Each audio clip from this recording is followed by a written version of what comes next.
So okay, I finished my last stream on the week 2. I started to research to learn statistical. Yeah, and what I need to do is just try to find. I will open interactive web page, interactive version of this lesson, because it's better to just run something. Yeah, and I think I have already started it, so it would be much better if I just open my last version. Yeah, I think that's one. Yeah, edit my copy.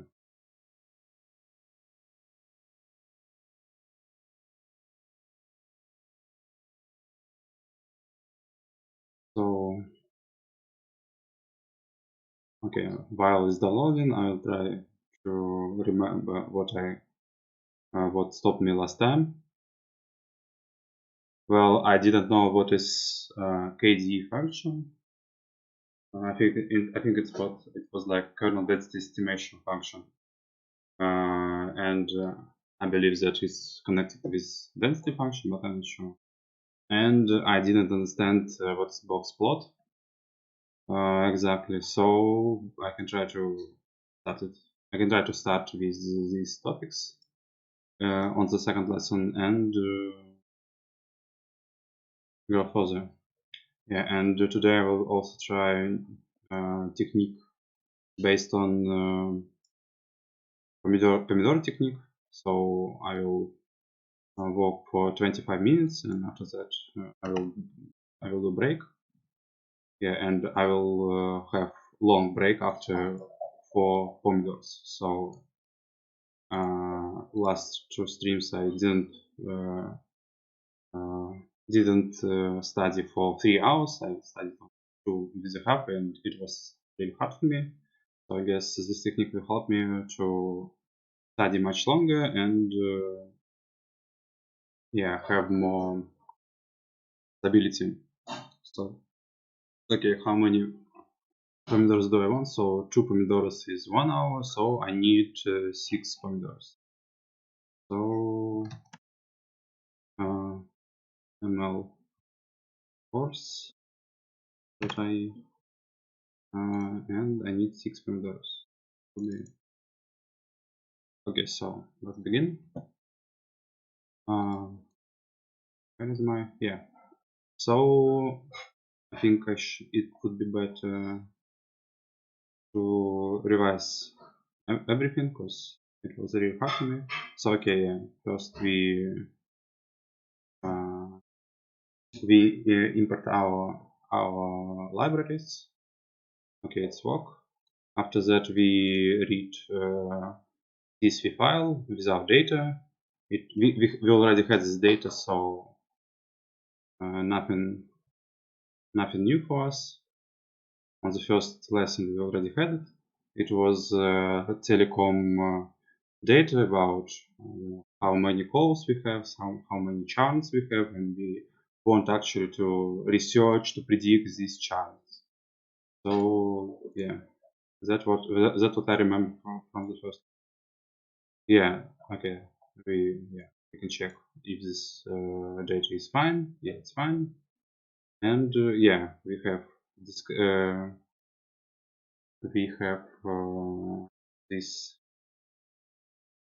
table about what we know about this data, like what type it is, what type it is, and so on. Yeah,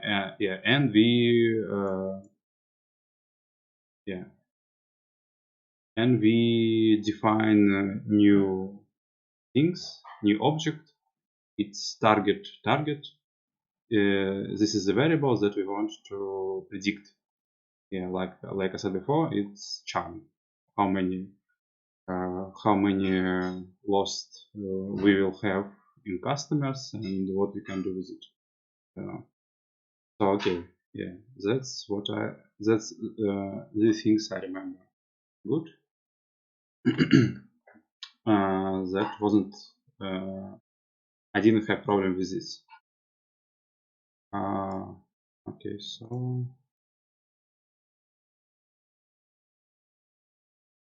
okay, I will. That's fine.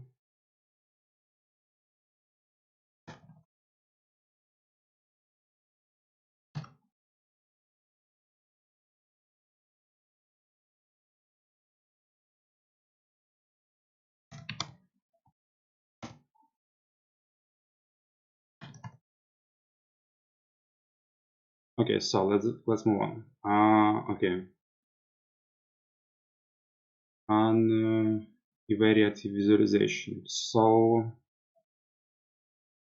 variate analysis looks at one page at a time. Okay, so yeah, I remember this as well. So this analysis look only on one variable and try to analyze it in some ways, like how it's moving, how it's like how it's what's its distribution and so on. So yeah, and yeah, we can like watch on discrete variable values and continuous values. Yeah. Okay. So yeah, first thing was histogram. How can we watch? How can we see our data? So yeah, visualization. Yeah, I think we got it. Yeah. So we choose two columns in our group, and what? And we build the histogram based on these columns. This is the size of our histogram. We can like make it bigger or small. So yeah. Okay, so what is histogram? Histogram groups values into histogram groups values into bins of equal value range. The shape of the histogram may contain clues about the underlying function type. Yeah. So okay. Well, actually, what kind of?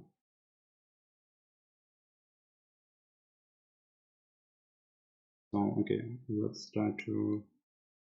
Essentially, a really big number. I'm not sure how. Total day minutes. Total day minutes. Day minutes. So okay, yeah, we have. I guess from one person. What? It's is it daily? I'm actually. Well, maybe yeah. It's kind of maybe month. I'm not sure what is this number like. I just curious. So is it how many minutes does one person do in 1 month or make or I don't know spend on phone? I guess yeah, it's if like this number is like what is like 4 hours, so it's close to 4 hours. So yeah, I think it's in month. Yeah, I'm not sure. Yeah, so many persons yeah will spend so much time on yeah. So okay, and what? Yeah, and yeah, yeah like we are doing some range. Like for example, here we have from like in these bins we have persons who spend like from 175 minutes to 200 minutes.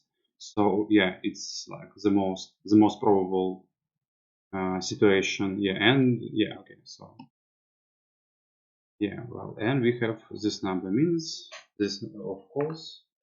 Yeah, yeah, and last time, yeah, we managed to see that there is some like skewness, like right tail is much longer than left tail. So this is yeah gives us some information that nothing is.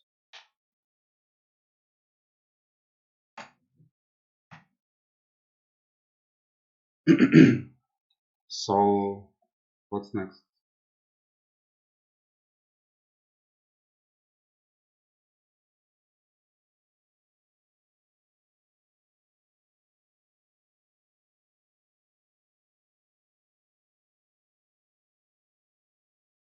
Yeah, it gives us information that something wrong with calls. Yeah, we have.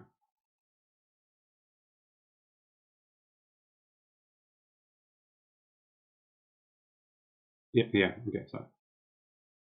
Uh,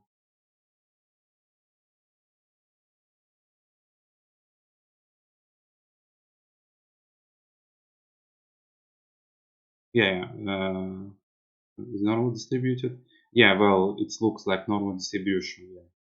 Yeah. Yeah, somewhere below we have like a density plot for it, and it's like very close to the normal distribution. So yeah, it's good. There is another open clearly way density plots or more formally kernel density plots. They can be considered. Yeah. There we are there making density plots. So yeah, well, I'm not familiar with this definition. Maybe what's the difference between this and like simple density plot? So is it? Yeah, I think it's.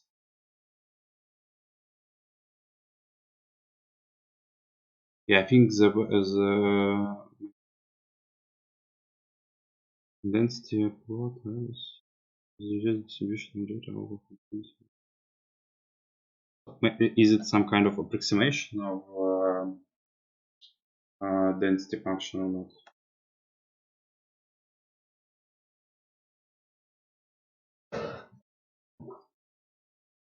So this chart is a variation of a histogram that uses kernel smoothing plot values, allowing for smaller distribution by smaller outnodes. Use kernel smoothing. Okay. So for smoother distributions by smoothing out the noise. So the peak of density plot here to display where values are concentrated over the interval. Mhm. Okay. Yeah, well, maybe I will just try to find difference between between kernel and is it function? Is it a function?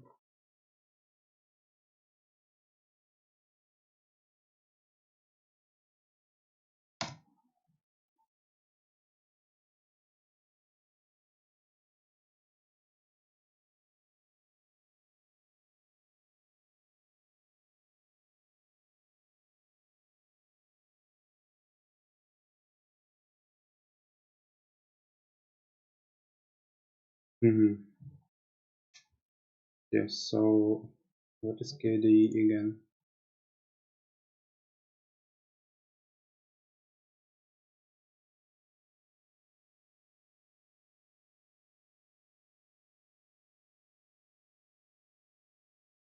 Okay. So yeah, I think yeah, it's just estimation of the probability density function because probability density function is like it's theoretical thing and you can build it just on some statistics and some data. So I guess yeah, that's just estimation.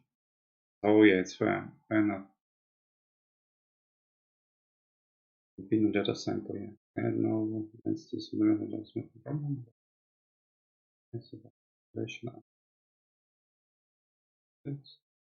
Yeah, so and we use some kind of some kind of estimation methods called by kernel. Yeah, okay. Well, usually the famous.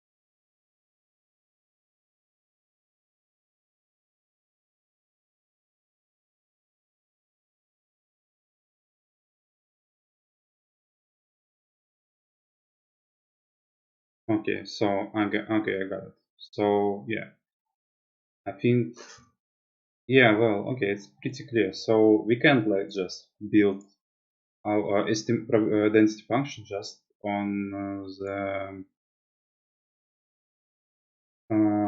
yeah, I will answer shortly. Estimate of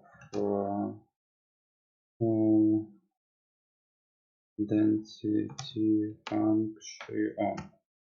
So okay, yeah. So we can just build density function just on the on some data. We need to build some kind of estimation and then smooth and or reduce noises. So yeah, it's the best way to do it. And one of the way to do it is this method. So okay, yeah, I think in some ways we can just I don't know, we can consider it as just a density function. So okay, yeah, we build it. Yeah, we see that the left one is very close to the normal one, Gaussian one, and the left one has yes has some problem with this. Yeah, he has a long right tail.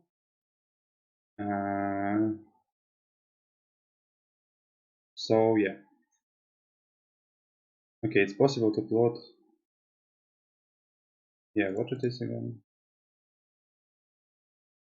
Yeah, and we can build it on one plot with histogram, and also here we already normalized it. Yeah, we also normalize histogram here. So yeah, yeah, good to see. Because here we should normalize it anyway, because density function has if we take like integral of it, or we can try to if we will try to find find square above below this plot, below this graph, we can see that yeah, that square must be like must be equal to the one. So yeah, it's already must be normalized in some ways. Yeah, and we also have like histogram here. So yeah, histogram also should be normalized to like to see this in better way. Okay, so the height here. Michigan. Okay, so another useful type of visualization is box plot. Yeah, that's what got me last time. Okay, so okay, let's run it one more time. So and what we are seeing here. So okay, I will try to like we see several plots, several dots, individual dots, and we have one bin, one box divided by on two parts, and we have some kind of lines. So okay, what is everything in here? Yeah, let's see how to interpret a box plot. Its components are box. Also, this is why it's called a box plot. This is called whiskers. Okay, and then a number of individual plots outlines. Okay, so we already had it, and the box is by itself illustrates the interquantity distribution. Its length is determined by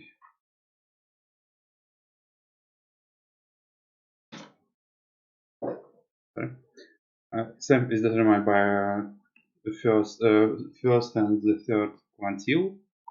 Okay, the vertical line inside the box marks the median. Okay, the whiskers are the lines extended from the box. They represent the entire scatter of data points. Uh,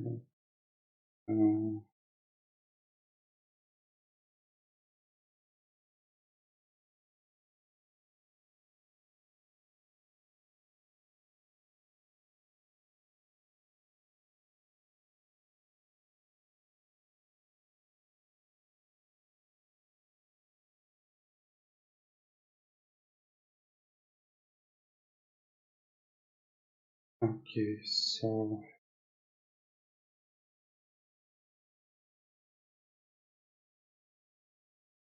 yeah, and what else? What else? They represent a scatter of data points specific the point that fail is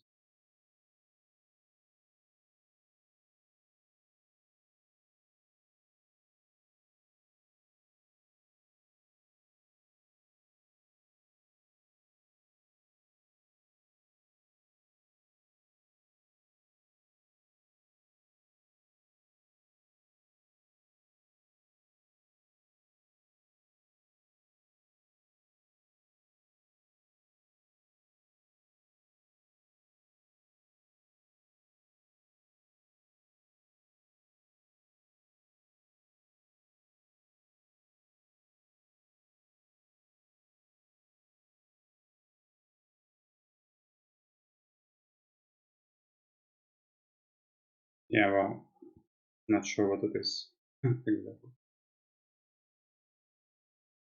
Okay, so yeah, I think yeah, it's one kind of representation of it's some kind of representation of density function, but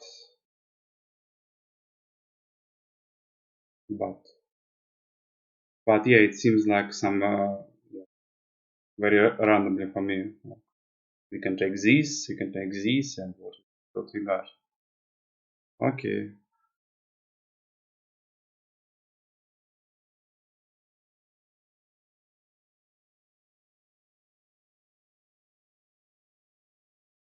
Well, it seems like okay, the whiskers are the lines extending from the box. They represent the entire scatter. The point that so okay. Well, I guess the box length is yeah. Okay, I see. I know. Now I think I can see it. So we take this for destination between first and the third quantiles. Then this one from 0 to 10 is this interval interquartile range. Yeah, well, I will check what it is after that. Yeah, and we have some random, not random, no, outliers, outlier. The four outside of the range are was viscous. So, okay,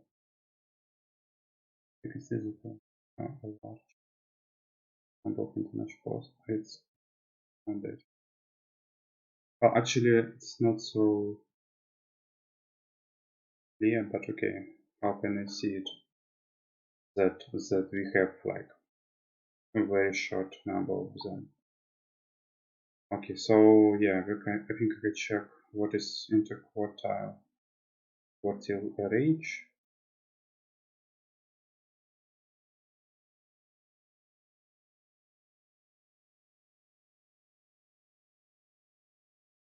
And between up there, first as subtract this very simple box that indeed.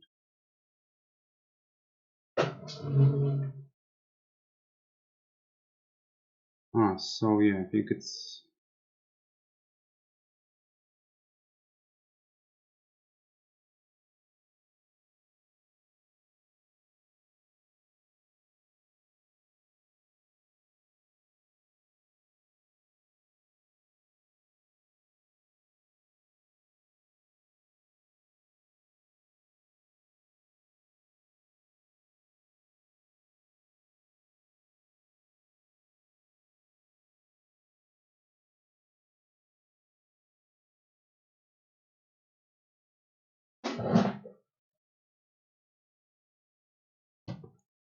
so yeah. Well, I think yeah, it's just some kind of range that that includes most of all of our like uh, that includes most of our like values that we can get, like most probable value, like in the range of the uh, first and third quantile, and what is above them, what is near them. Yeah. Okay, so okay, it's good. Wow. Okay, yeah, and we can plot a violin plot. The figure below on the left, we see the already familiar box.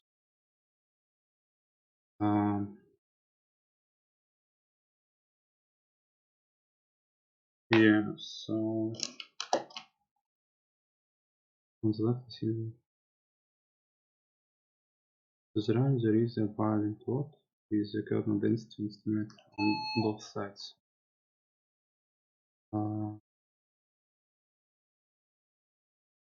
Well, sound told me, so I need to make a break a little bit at the time. So yeah, sorry.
Okay, so let's move on.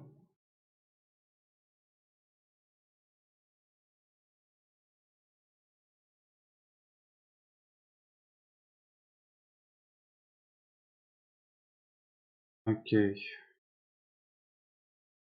resume.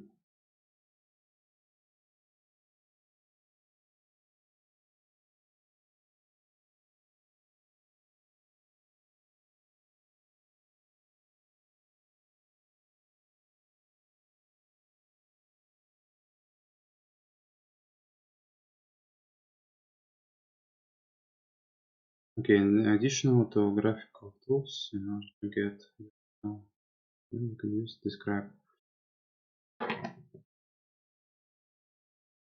Okay, yeah, describe function. We already had it. Like, yeah, distributions. Okay, it's good. Okay, minutes. Yeah, we had the same function already. Yeah, in previous lesson. So yeah, it's new. Let's output mostly so. Yeah. Okay. So yeah, first three tiles. Yeah, this is it. Okay. Move next. Let's move to the next. Particular feature. Take on a fixed number of values. Features. Values assigns an observation to a group known as which reflects some qualitative property of this example. Primary variables are in specification.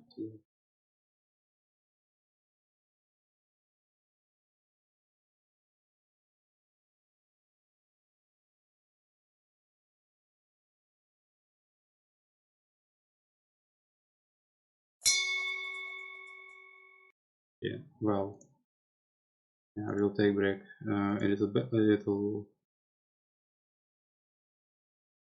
later, so I can like go through the course a little bit. Okay, yeah, we have like some categories, like it can be 2, 5, negative. It should be natural number. So yeah, and if the value is binary, yeah, it should be exactly 2. So yeah, and if we can like order something, yeah, if you can order these variables, it's ordinal. Okay. Frequency table, let's check the class balance of datasets and the distribution of the target rate. First we'll get the frequency table which show how frequent each values of categorical variable. This we will use the value. Okay, so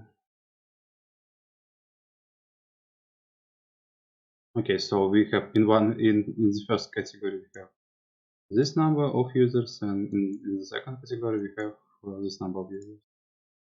And what's next? By default, the entries in the output are sorted from the most to the least frequently used. Okay. In our case, the data is not balanced. That is, our two target classes, loyal and disloyal customers, are not represented equally in the dataset. Only a small part of the clients cancel their subscription to the telecom service, as we will see in the following articles. This fact may imply some restriction on measuring their classification performance, and in the future we may want to additionally penalize our model errors fictional predicting the memory time clock.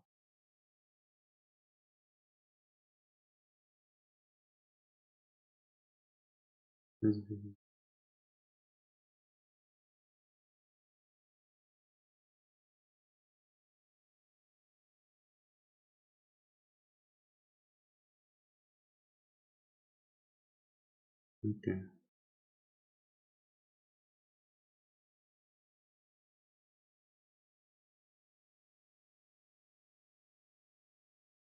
Okay, so well, okay, just we will just we should keep in mind that this inequality is very important, and it should like lead to some restriction. Okay, so whatever. Bar plot. The bar plot is a graphical representation of the frequency table. This way to create it is to use the Seaborn function count plot. There is another function in Seaborn that is somewhat confusingly called bar plot.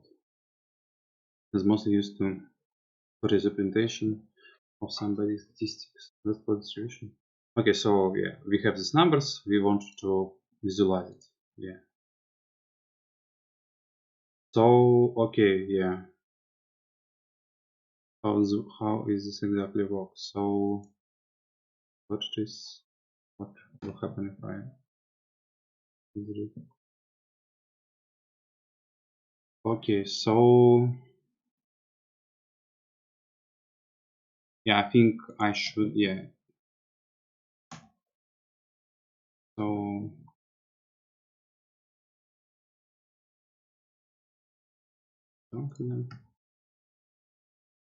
yeah, okay. So it's kind of syntaxis, some kind of syntaxis.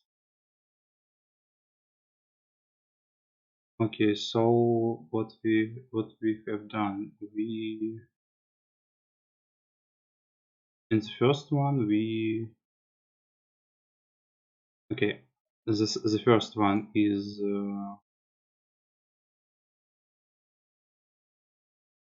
it's about size of, okay, maybe what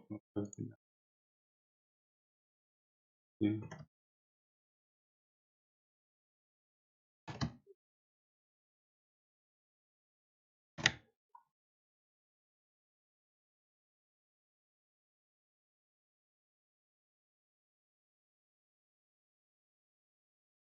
Okay, so Well, maybe, yeah, two graphics, yeah, in two columns, maybe, I don't know, something like that.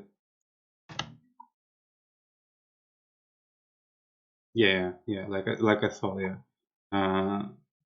That's how they like how we put it there in the graphics, like in two rows or in two columns. Yeah, I think we can like increase numbers of size. We can increase size of it, and this graphic must look better. Yeah, and yeah, that's better. Okay, so and first one is charm. Yeah, we already had it. And the second one is customer service calls. Um, yeah, so I think 0, 1, 2. Okay, so yeah, it's quite simple. Okay, so while the histograms discussed above, the bar and bar plots may look similar, there are several differences between them. Histograms are best suited for looking at the distribution of numerical values, while bar plots are used for categorical features. Yeah, that's okay. Okay, so what's the difference again? Okay, histogram better suited for looking at the distribution. Yeah, okay, I got it.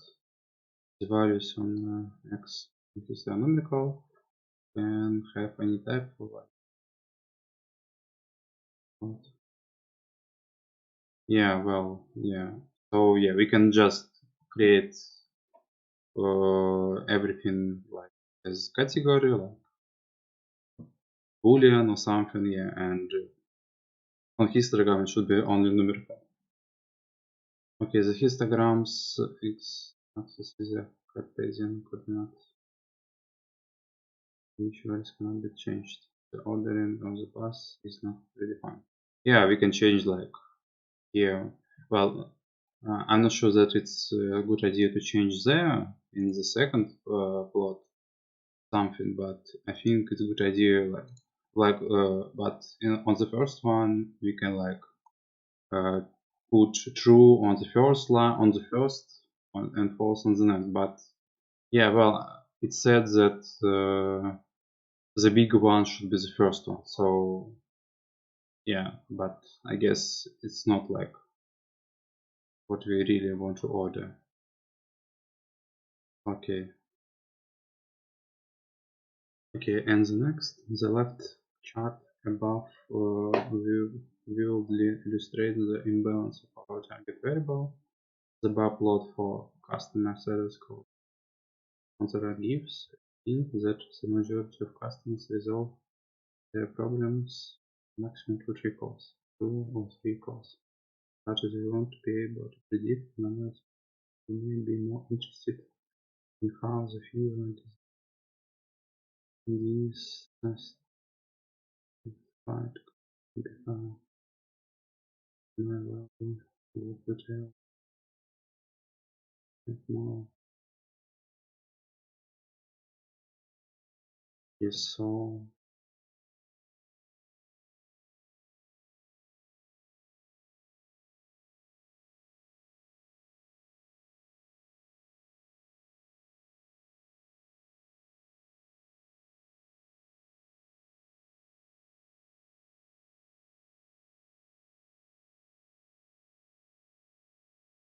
okay, so yeah, most of our customers solve their problem in 2-3 calls, but our prediction, our hypothesis for the more calls, what like how many people will solve their problem. What will happen if they will not solve their problem in 2-3 calls? Someone needs 7 and 8, 6 maybe. For that they will just uh, discard their subscription. Yeah, so yeah, I think it's quite a natural hypothesis here. So move on. Let's move on. Okay, multivariant visualization allow us to see. Okay, so yeah, I think I should take a break. I got a little bit tired. So yeah. Okay, so let's take a break for 5 minutes.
So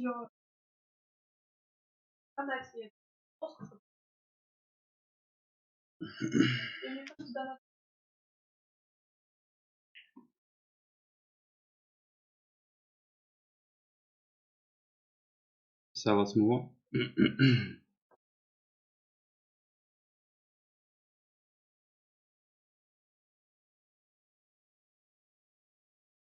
Okay, so multivariant visualization. Okay, plots allow us to see relationships between two and more different variables, all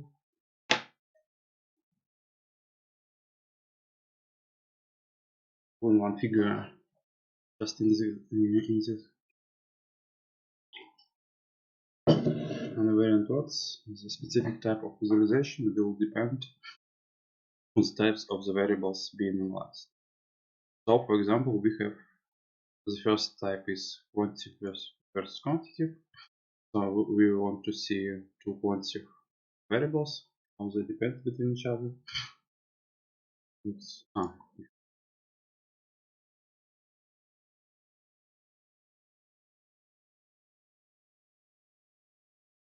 okay, let's look at the correlation among the variables. That this information is important to know. There are,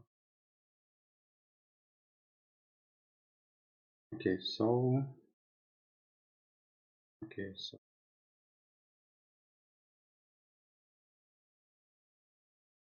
yeah, will give us an after that.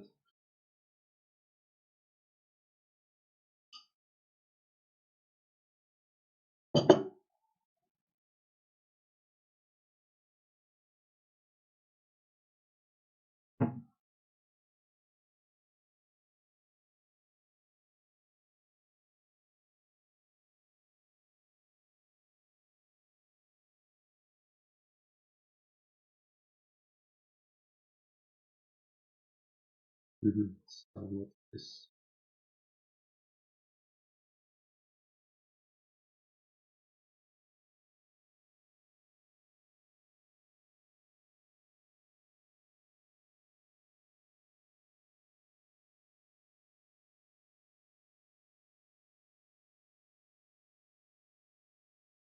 yeah, I got it. So yeah, yeah. So we take only non-numerical variables. Yeah, yeah, I see. So yeah, for example, yeah, area code, charm. Yeah, they are not numerical. They are boolean. They are strings.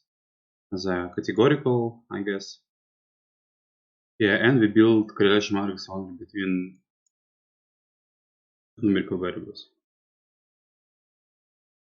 Okay, it's obvious that correlation between the same variables is equal to 0 to 1, and yeah, most of another like less than 0.2 probably. Yeah, and some of them yeah have very high correlation. So yeah, let's see what the conclusions are made in the lesson. From the colored correlation matrix which generated above, you can see that there are four variables such as total daily charge that have been calculated directly from the number of means and they are called dependent variables and can therefore be left out. They do not contribute any addition to get rid of them. Yeah, sure. So total day charge. Yeah, okay, so I think it's clear. So some of the variables, yeah, depend. So depend from each other. So we should get rid of some of them.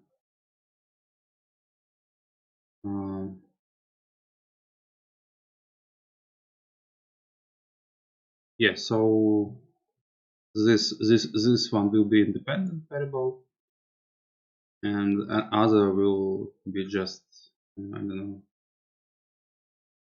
will be a dependent variable. So we will save them. We will get rid of them. Yeah, sure. Okay, let's move on. Scatter file. What? The scatter. What displays values of true numerical variables as Cartesian. And also on the function.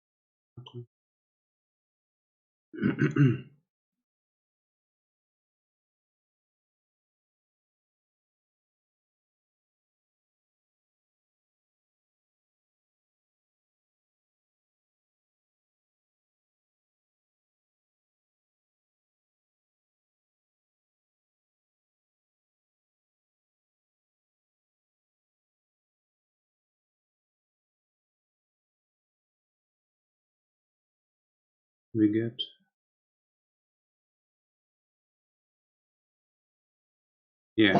I think it's a really good comment. This picture is uninteresting. Also seems that these features are unprotected because the ellipse-like shape is the one that. Well, really interesting. Actually, it's really interesting conclusion. I actually don't know about theoretical basics, so I think it's good to good to,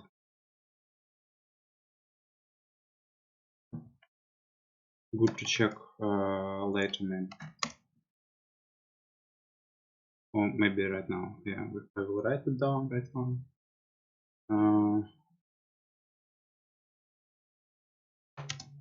Yes.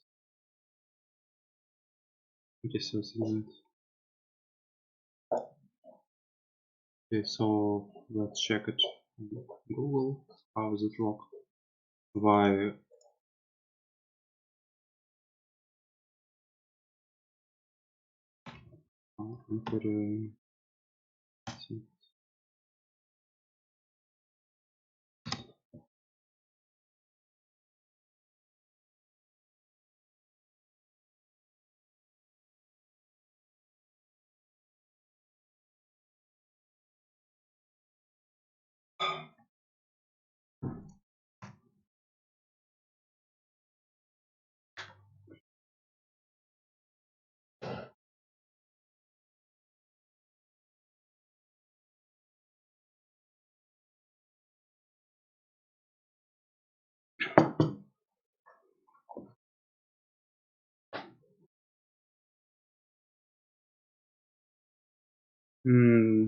Okay, well, I'm not sure what they really mean here, but yeah, I will believe them here.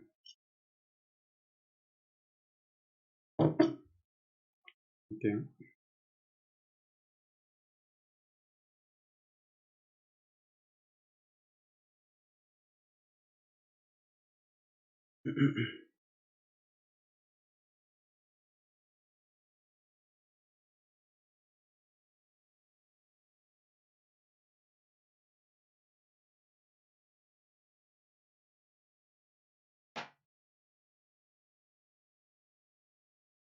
Yeah, another option to do it.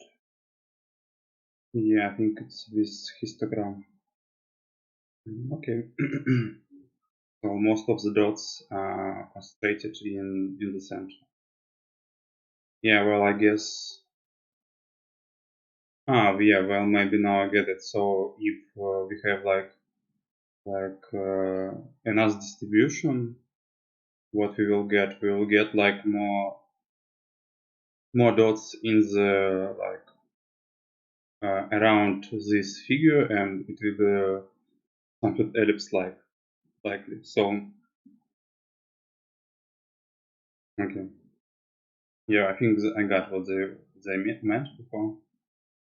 Yeah, but again, I think some theoretical basis will be interesting to see. So let's move on. Function join plot. Plots to histograms that may be used in some cases. Use the same feature. We can also get a version of our bivariate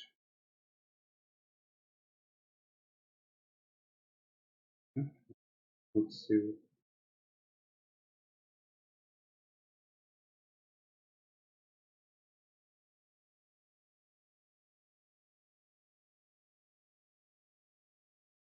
Okay.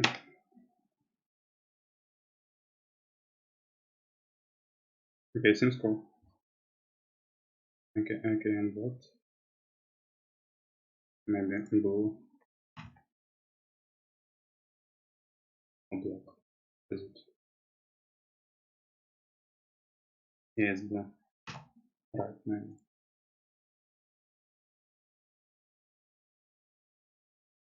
Okay. This is basically a variation of kernel density. Yeah. Okay, I got it.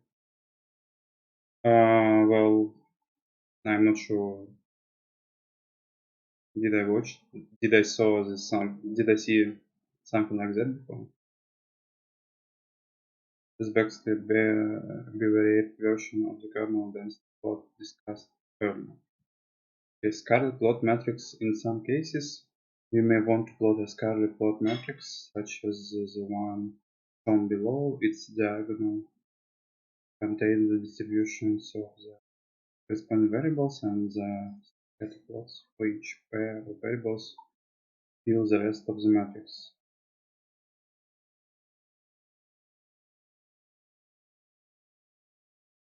Okay.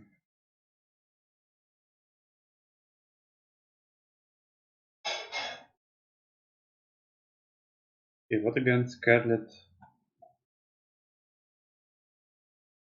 Scatter plot. Okay. In some cases, we may want to plot a scatter plot matrix, such as the one from its diagonal content. The scatter plots fill the rest of the matrix. Okay. So yeah, we just need to wait for it. Yeah, it says that it could be slow. Oh well, yeah.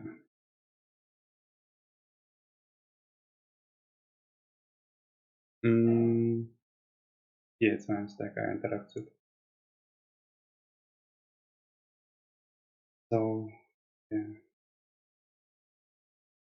wait. Okay, how much of this lesson do I need to?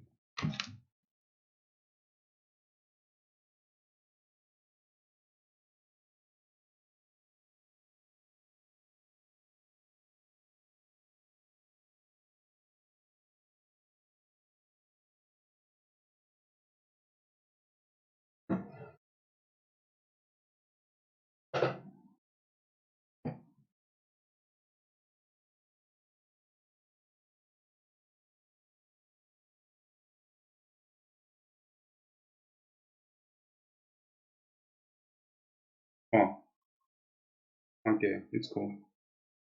So what is again? What it is again? In some cases we may want to focus.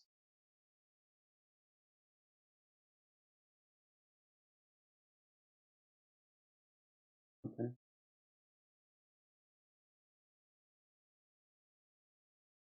So yeah, on the diagonal we have a histogram of each variable, and on diagonal elements we have scatter plot. Okay. So hmm.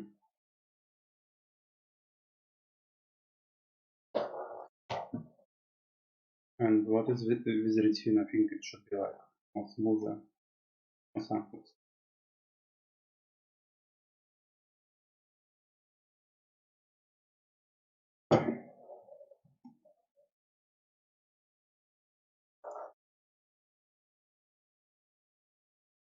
Okay. Sometimes I think I'm not sure if it's working or not. Keep it. Sometimes such a visualization will help draw a conclusion about data. but in this case everything is pretty clear. No surprises. Well, actually, I don't understand. Yeah, what is this lines? I guess maybe that's our depend variables. Yeah. Like it's some linear function between yeah, like let's yeah, that's one variable that we get rid of because it depends on what on yeah, because it depends between each other. Like yeah, so yeah, it's just yeah, to make conclusion. Yeah, it just depend variables, and we just need to get rid of them. Yeah, so and we did actually. So yeah, I guess yeah, it is true that there is no surprise here. So okay, yes. Next, yeah, we will discuss, I guess, how concept and the categorical is connected to each other. So in this section, we will make our simple concept plots a little more exciting. We will try to gain new insights for charm prediction from the interactions between the numerical and categorical feature. More specifically, let's see how the input variables are related to the target variable charm. Previously, you learned about scatter plots. Additionally, their points can be color sized coded so that the values of graphical variable can achieve scatter functions in above but in function called LMP and LMplot. And and use the parameter here to indicate. Okay, so I kinda missed something. So in this section we will make our sequence plots a little more exciting. We will try to gain new insights and prediction from the interaction between the input from the input vectors.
Okay, so let's see what it is.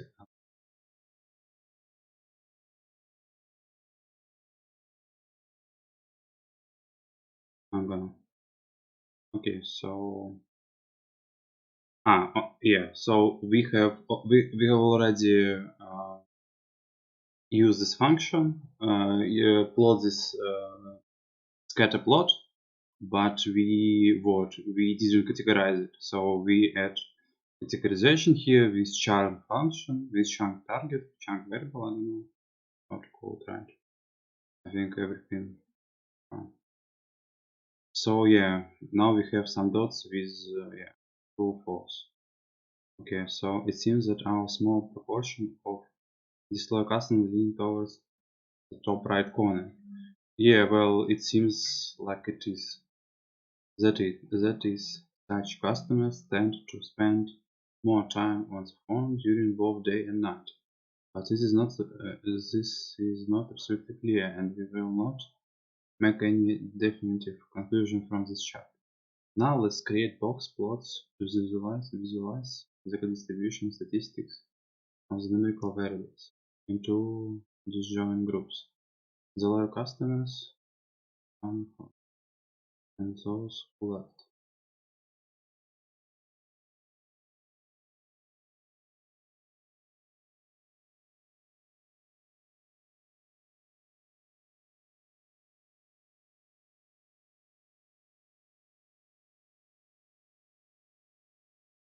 Mm.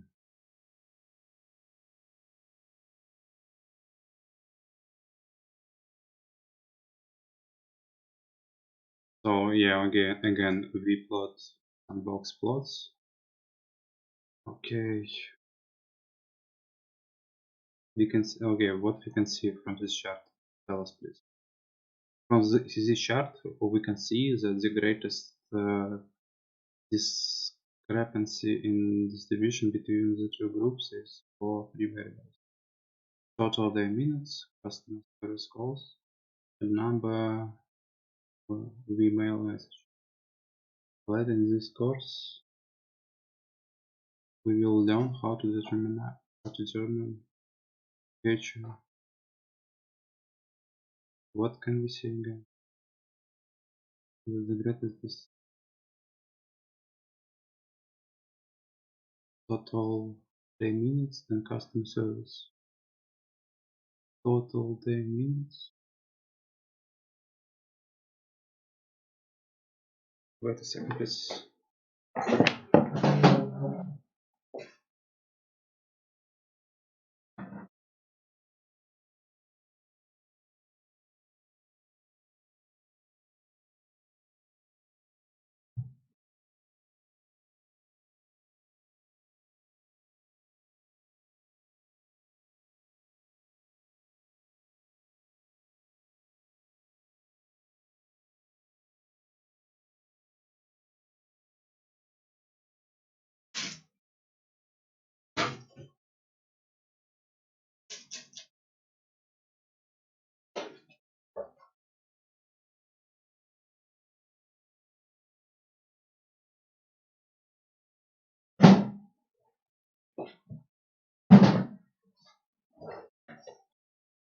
So again,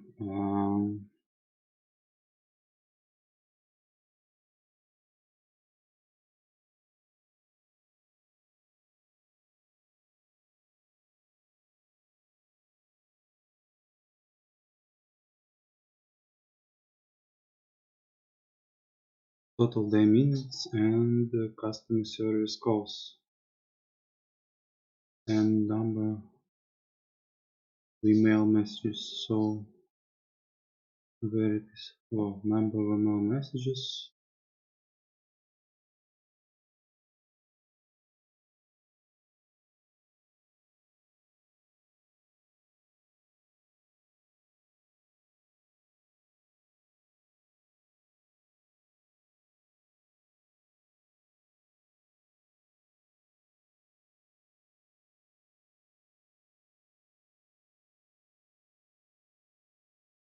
Total day minutes. Total day.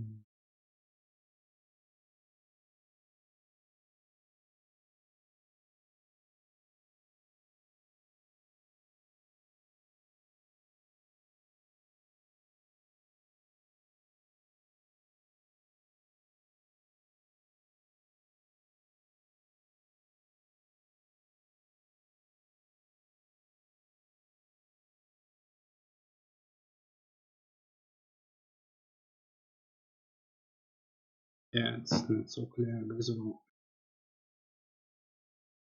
Let's look the distribution of day minutes spoken loyal and disloyal customers separately. We'll create box and violent plots of total day minutes grouped by the time.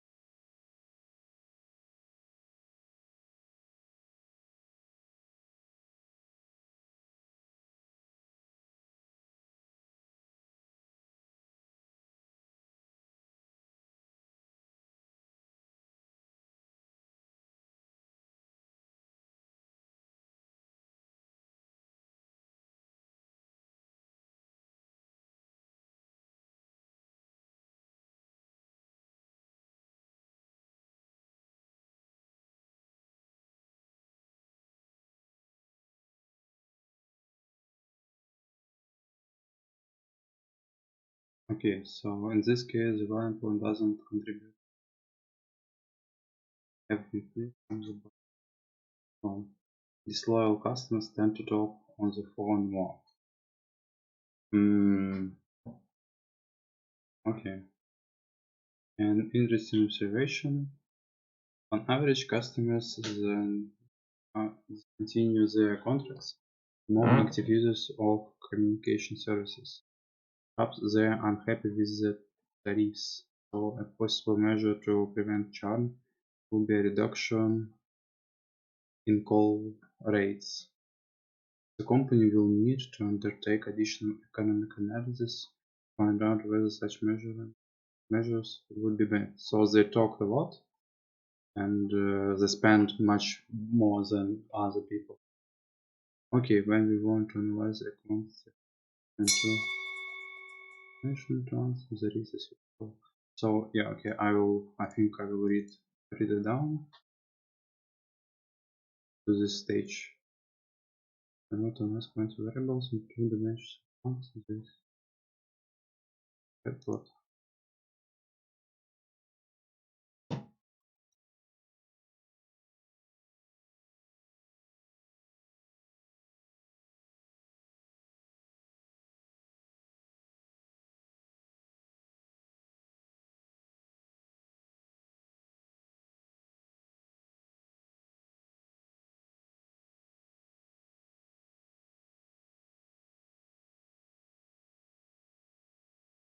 From this, we could conclude that starting with 4 calls, total demand may no be the main factor for the custom channel.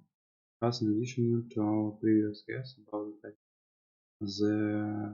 customers that are satisfied with the services due to the other problems which might lead to fewer number of daily inspections.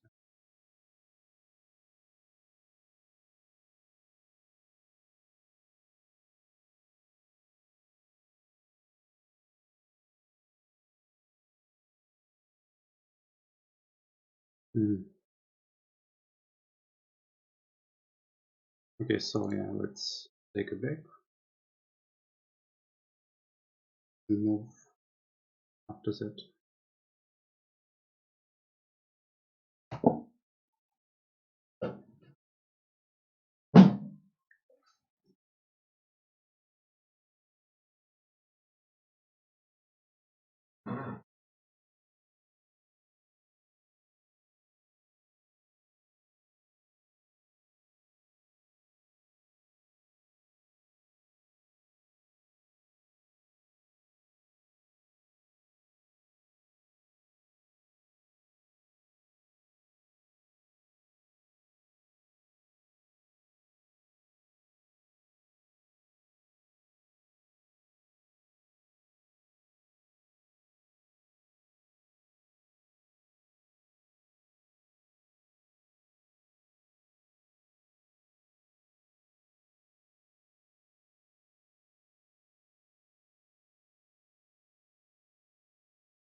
Okay,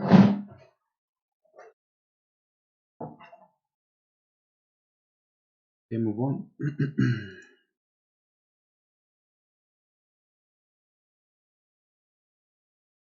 Okay, now we will discuss comparison between categorical and categorical variables. As earlier in this article, the variable customize unique values and thus can be considered as a non-ordinal. We have already seen this distribution is more interested in the relation between the ordinal feature and the target variable chunk. Let's look at the distribution of the number of customers using account plot. This time let's also parameter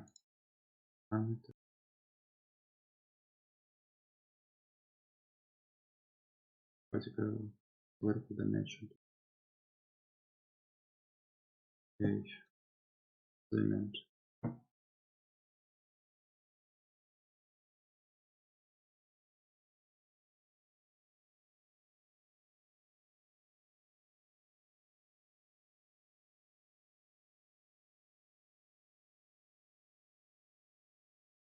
Okay, so block.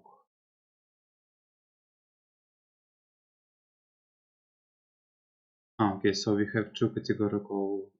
Yeah, I forgot that we have custom service calls categorical variable. So we have charm. We have yeah. Okay, so an observation: the charm rate increases significantly after 4 or more calls to custom service. Yeah, on four calls we can see like this rate is close to 1, and after that it's even more than 1. So yeah, now let's look at the relation. Look at the relation between charm and the binary voice mail plan. So okay.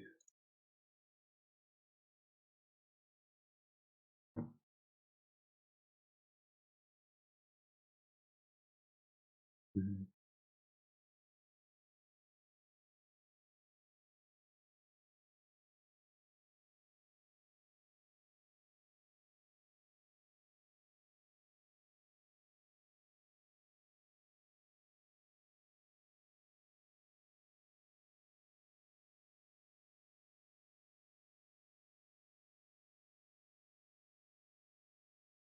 Okay, so international plan, yes, no, voice mail plan. Okay, when international plan is enabled, the charm rate is much higher. The usage of the international is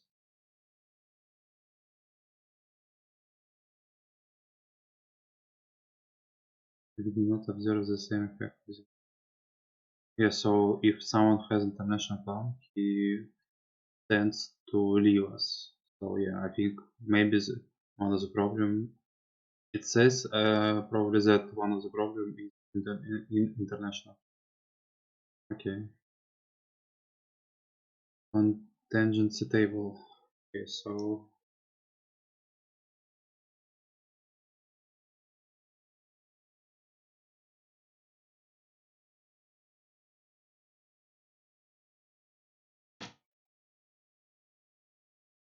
condition using graph commits categorical analysis. There is a traditional statistics on tangency table also cross tabulation. It shows a multivariant reconciliation of categorical values. Particular allows us to see the distribution of one conditional on the column or row. Let's try to see how charm is related to the categorical variable state. Okay, so now we watch on state and charm. Okay,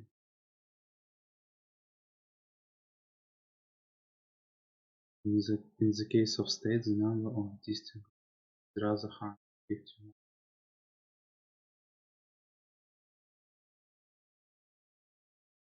We see that there are only a few data points about each individual. 3 in each state embodied that nor that second by the chart rate of each state sorting it from high to low. Okay, group by, state chart, sort values, by mean. Okay, so yeah, well, it's about 30%. I think it's quite high. What will be now change? Ah, well, I guess. Ah, yeah, it's transposition. Transposition. Okay, go. Yeah, well, so if I will remove it, it will be just. Yeah, yeah, it just takes all less space. At the first glance, it seems that churn rate in New Jersey and California are above 25% and less than. All these calculations are based on too few examples, and our observation could be a more property of our particular dataset. We can confirm this with the Matthew and Kramer correlation hypothesis, but this would be beyond the scope of this. Okay, so yeah, it's beyond, but I guess. Ah, well,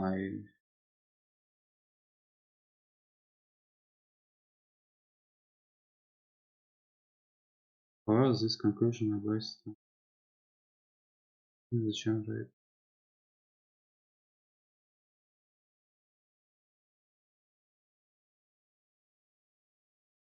Okay, so yeah, I will just put it or something there.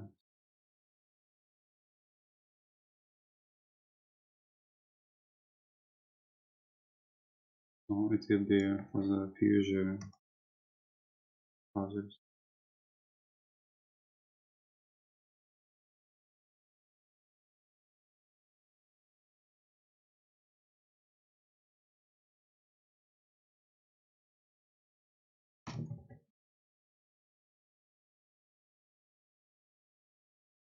So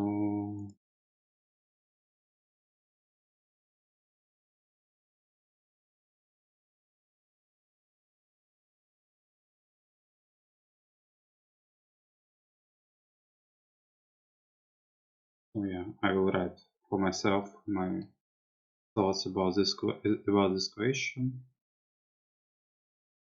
So it will be if it's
Okay, so now we want to visualize all dataset. So okay, naive approach. We have been looking at different facets of our datasets and by getting interesting features and selecting a small number of them at a time for visualization. We have only dealt with 2 or 3 variables at once, and we're easily able to observe the structure and the relationships in data. But what if we want to display all of the features and still be able to interpret the results in visualization?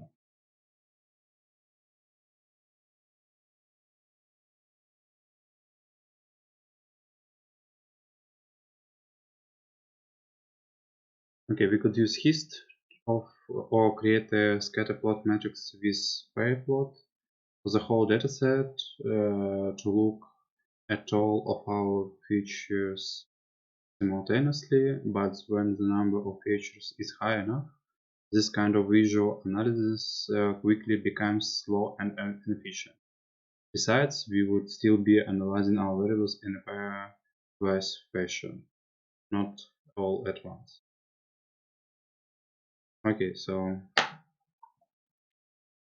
yeah, okay, it seems logical. Most real-world datasets have many features, sometimes many thousands of them. Each of them can be considered as a dimension in the space of data points. Consequently, more often than not, we deal with higher dimensional datasets where entire visualization is quite hard. To look at dataset as a whole, we need to decrease the number of dimensions used in visualization without losing much information about the data. The task is called dimension reduction.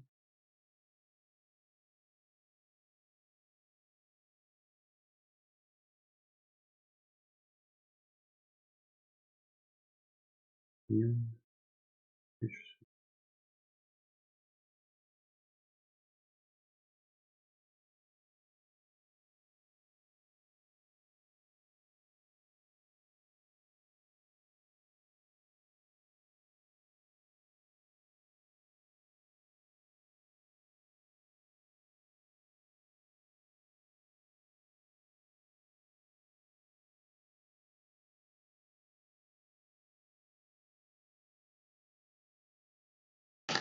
So, okay, again, what tells me? Tell us. Okay.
Okay, so, okay, I think I got it. Okay.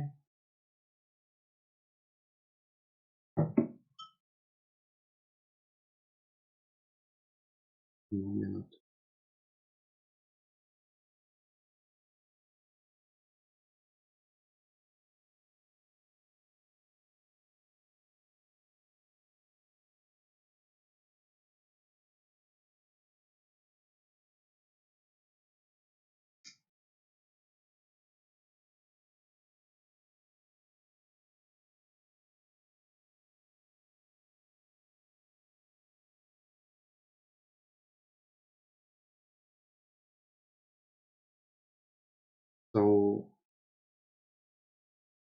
Yeah, it's not. Yeah, I mean, I got the idea of dimension. What?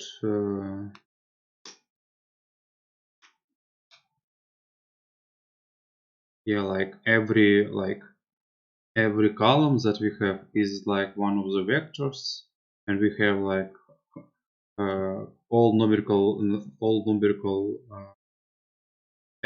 columns can be like some kind of vectors.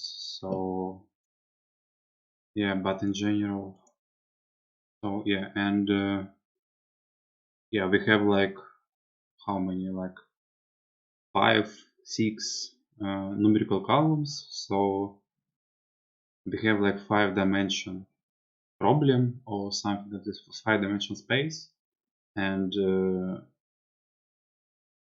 what actually yeah, we can't visualize it because we live on in the three-dimensional world. We can visualize only 2 dimensions. Yeah, and maybe 3. Yeah, 3 we can also somehow display, but no. Okay, so here we can see what it is. Let's create a TSNE representation of the say chart data. So that we have been using. Okay, so let's try to dive it. Okay, T distributions that are about is a machine learning algorithm for visualization development. Non-linear dimensional reduction technique well suited for embedding high-dimensional data for dimensional space of 3 dimensions. Yeah, like I said, we will somehow go through the 5 dimensions to the 2 or 3. Yeah, well, it's actually interesting. It will be looks like.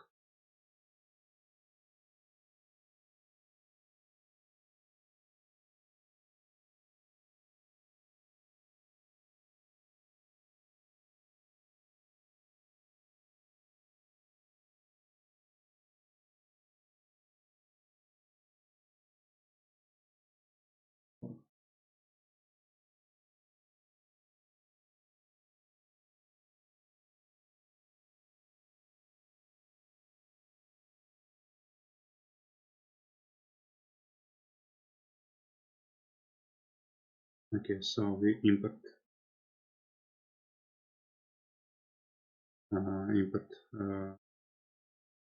some libraries that we will need. We will leave out the state and convert the values yes no. Okay, so well,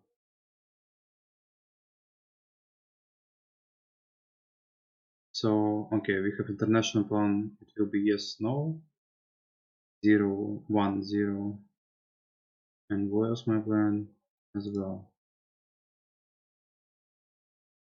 And we will leave, yeah, we will drop this uh, two columns. We also need to normalize data. For this, we'll subtract the mean from each variable and divide it by standard deviation. All of this can be standard scalar. Okay, now let's build a T and E representation. Yeah.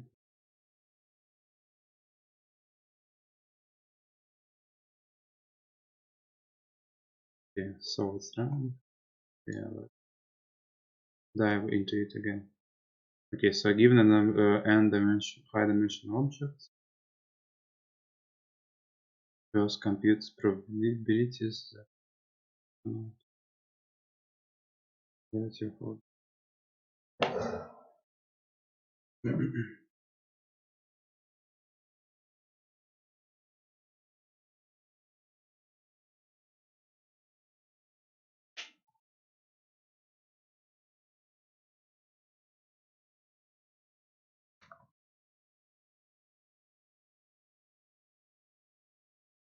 Okay, so we built something.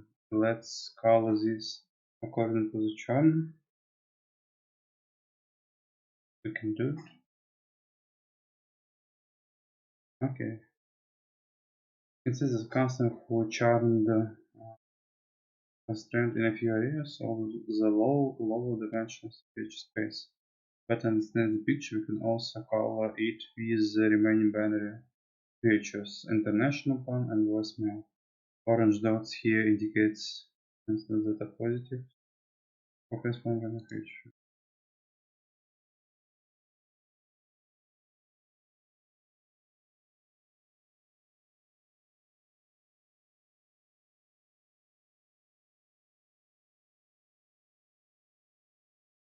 So yeah, voicemail doesn't give us anything bad, but the national plan is not so good. Yeah, we can see that this like island dots is is our international plan. Yeah, and yeah, and yeah, we can see that we have lots of charm in here. Now it's clear that, for example, many dissatisfied customers who come to the convention are crowded together in one cluster, representing the people with international plan, but not voice. Okay, finally, let's note some disadvantages of TSNE. High computational complexity. The implementation in skip-learn is unlikely to be feasible in real tasks. If you have large number of samples, you should try multiple TSNE instead. Okay, as the plot can change a great deal depending on the random thing which complicates interpret. Here is a good tutorial on TSNE. You shouldn't make any far-reaching conclusion based on such graphs, because it can be question for some findings and be confirmed through more thorough research down the line, but that doesn't happen very often.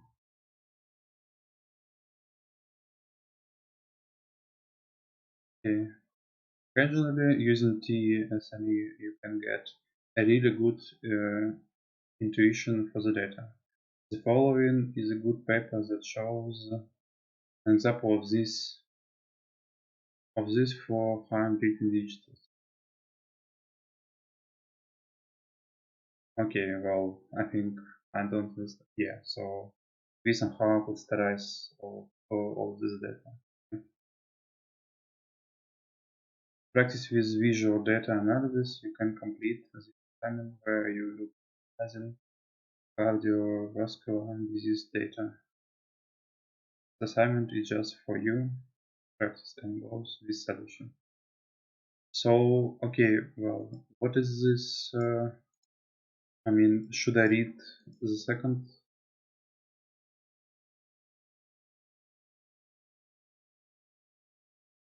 The read. Well, is this the same assignment as this and the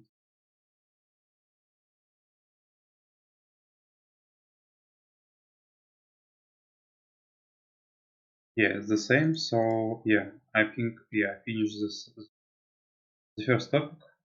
Well, I actually still not so sure about box plot, but in general, yeah, it was kind of fine. Yeah, well, and I think I should read also the second article. It's an on roadmap, so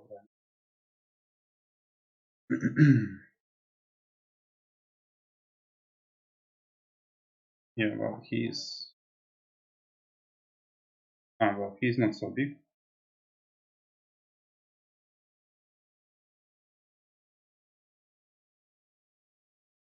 Yeah, well, I think I can, yeah, yeah, sure. I will add, like as always, I will copy and edit it.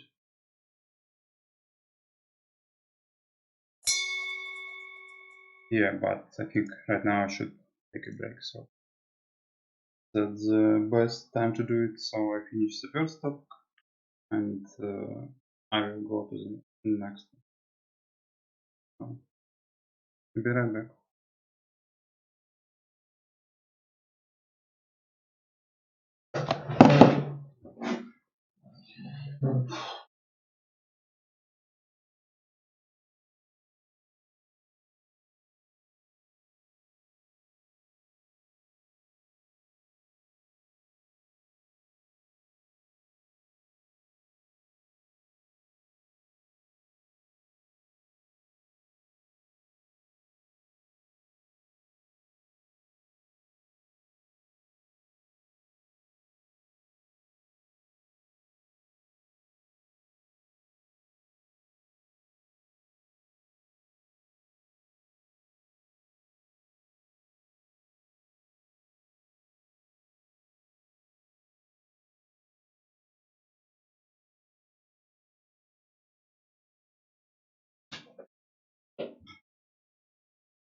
Для каждой такой есть дырка вот здесь вот. Каждый вот. А, у тебя есть, не знаю, я без этого.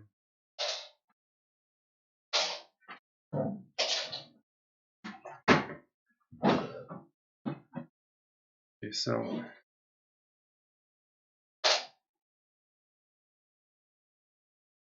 so let's continue.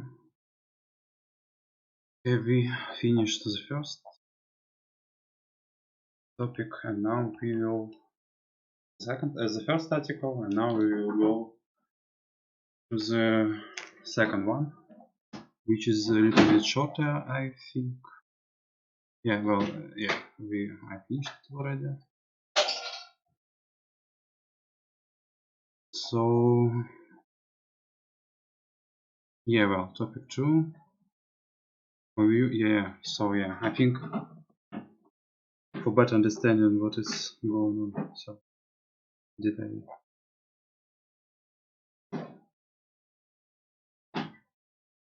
Yeah, well, yeah, is that the second one? Am I correct again?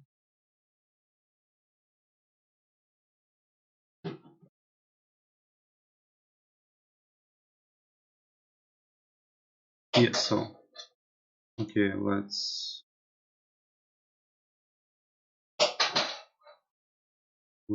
yeah import our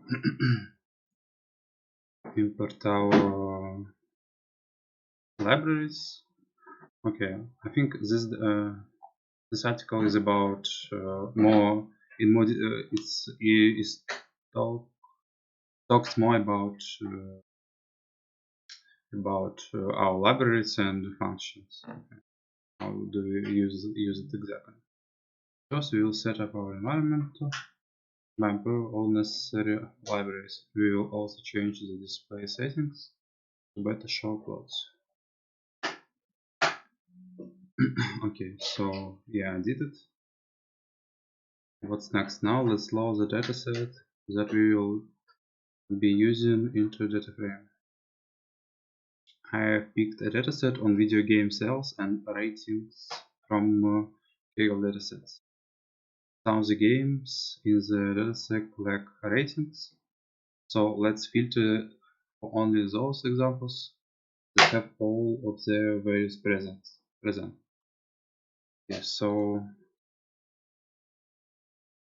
okay, next print summary. So okay, we have name as the game, platform, year of release. Okay, lots of attributes, lots of options. We see that one has loaded some numerical features as object type. Will explicitly convert those columns into float and int. Okay, so what? Yeah, we took all objects and convert them to numbers. Okay, so okay, it's fine.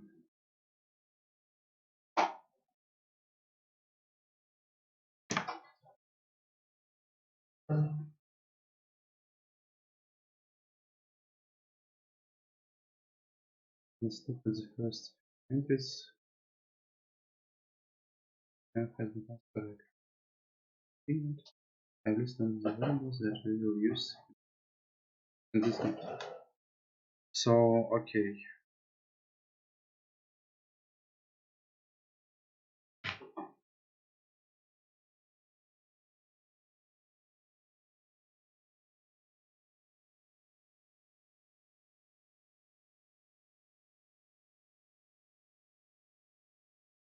Yeah, so yeah, we took we get rid of some of the columns and yeah, I took all that we need. Okay, so what they have. Yeah, actually, it's kind of interesting what they have. What yeah. So there are lots of lots of games. So I will, yeah. I saw that was like not so much actually. So I could check how many what games does is this file include. So before we turn to step one, let's broadly discuss simplest more and often most convenient way to visualize data from a data frame using its own plot. As an example,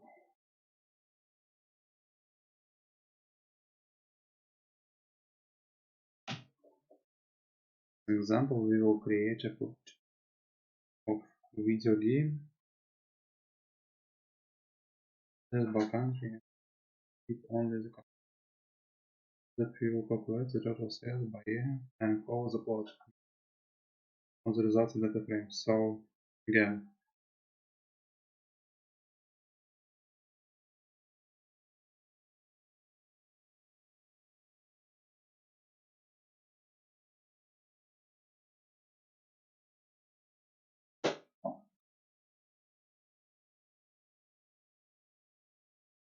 know that the imputation of the plot is balanced. Okay, using the kind parameter as the type of the plot to bar chart plot lib shown. You can change almost everything, but you may need to dig into documentation to one parameter. For example, the parameter rot is responsible for the rotation angle of ticks on the x-axis for vertical.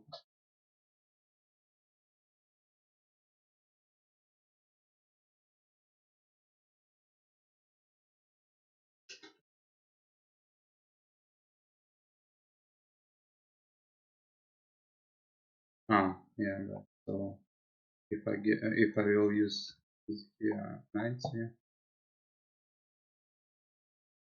yeah, well, actually I like 90 more. I'm more like 90 degree.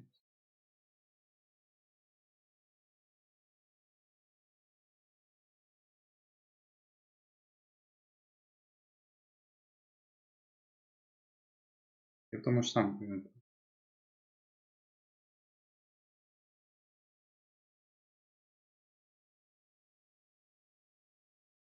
Okay, so okay. Now let's move on this Seaborn library. Seaborn is essential at high level API based on the map plot among other things it differs later. In that it contains more default settings for plotting. By adding import Seaborn as seen as cns.z in your code, the images of your plots will become much nicer. Also, this library contains a set of complex tools for visualization that would otherwise require quite a large amount of code. Okay, by plot, let's take a look at the first such complex plots. Five relationship plot, which creates matrix. Get the plots by default. This kind of plot helps us visualize the relationship between different.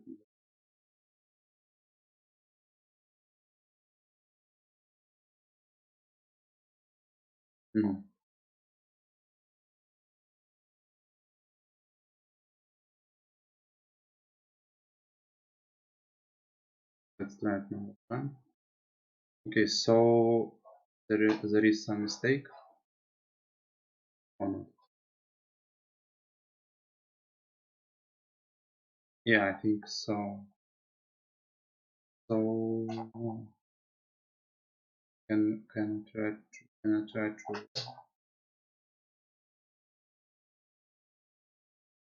to correct it. Okay, so what's the problem?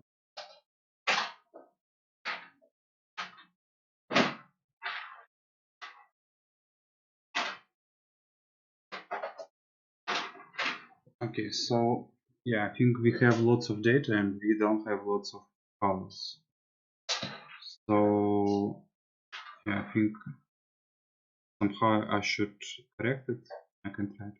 This I can try. So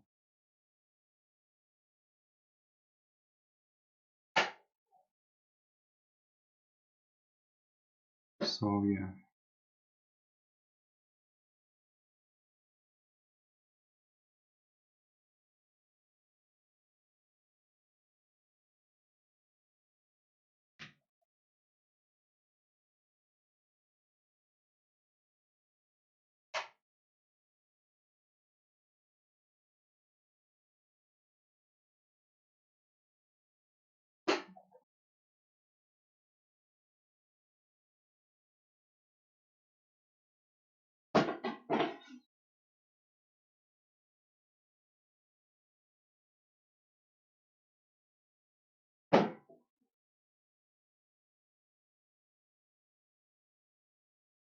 So I think I know what's the problem. But hmm,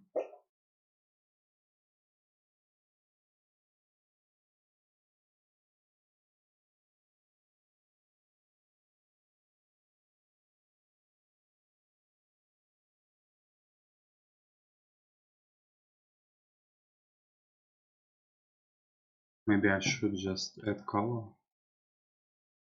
No, I don't know. So yeah,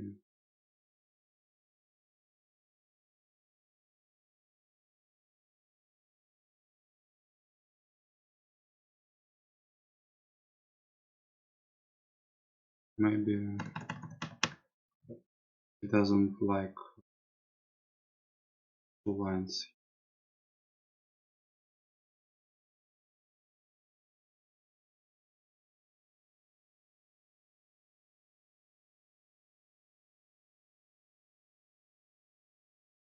Yeah, well, I'm not sure that that's the case because it has one list, so it should be only uh,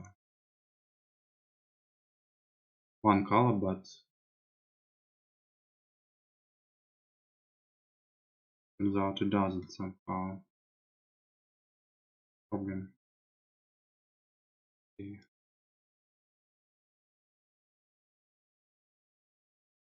So again,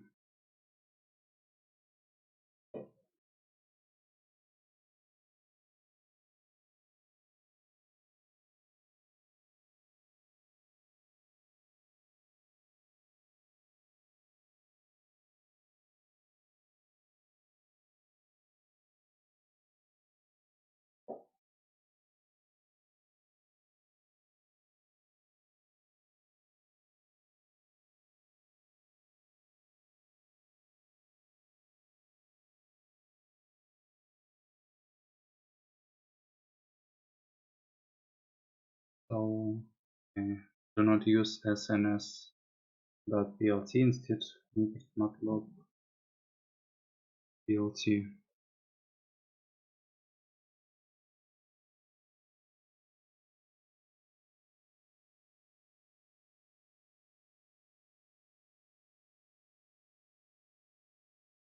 Okay, so didn't we use Gulp already? Haven't we used Gulp? Yeah, we used it, and we already imported this library as plt. Hmm.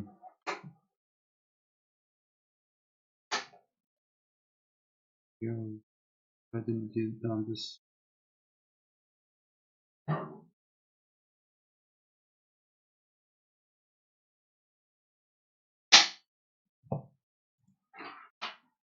And what does he want from?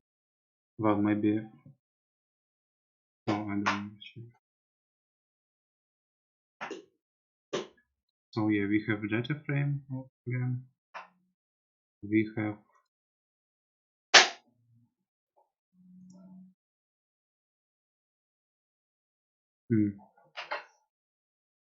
yeah.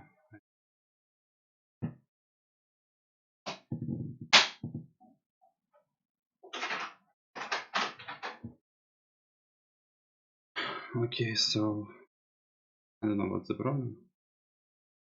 So let's move on. As you can see, the distribution histograms lie on the diagonal elements. The remaining charts are scattered on okay. This plot. It's also possible to plot the distribution of observations.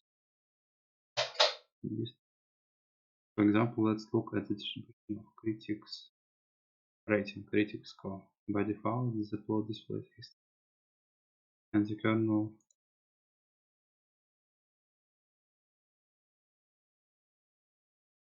Okay.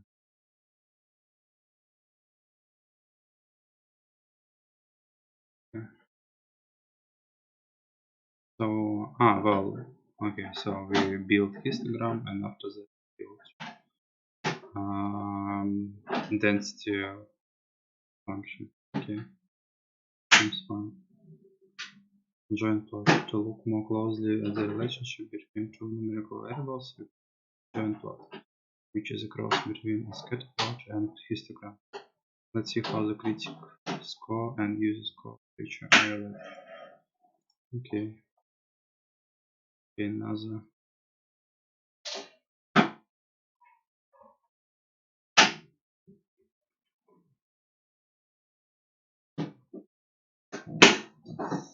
Okay, so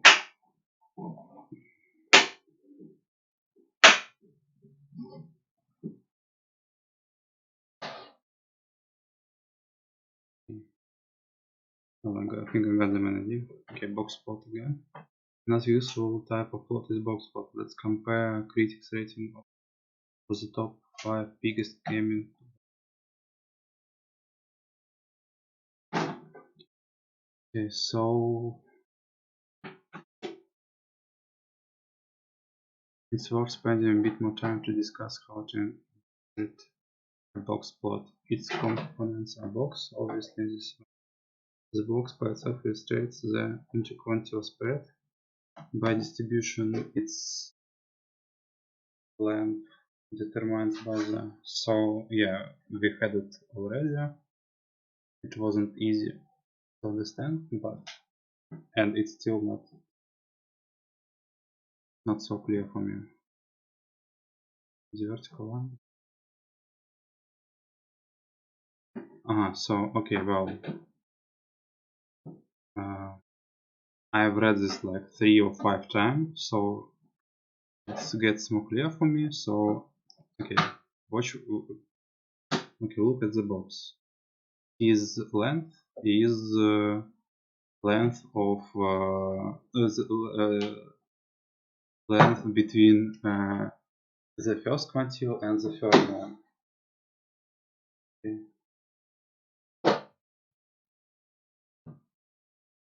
And this line inside is the median. Okay. Okay. So, for example, for PS3, most of the scores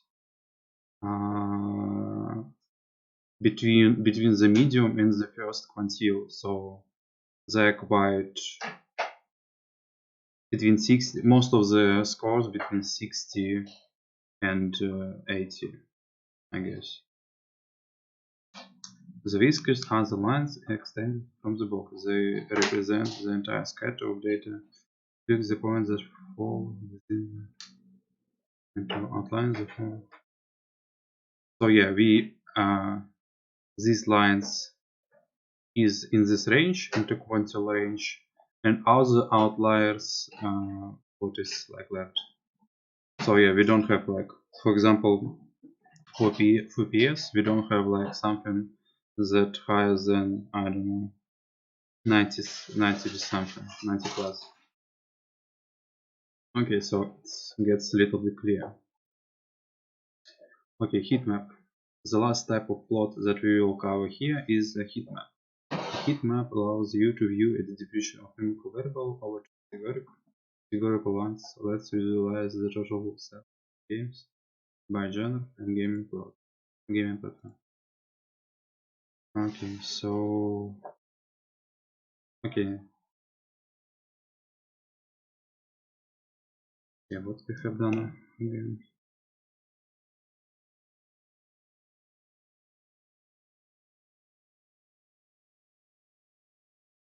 Allows you to view distribution of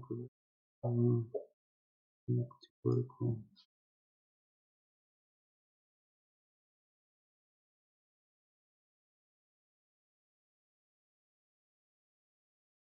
So okay.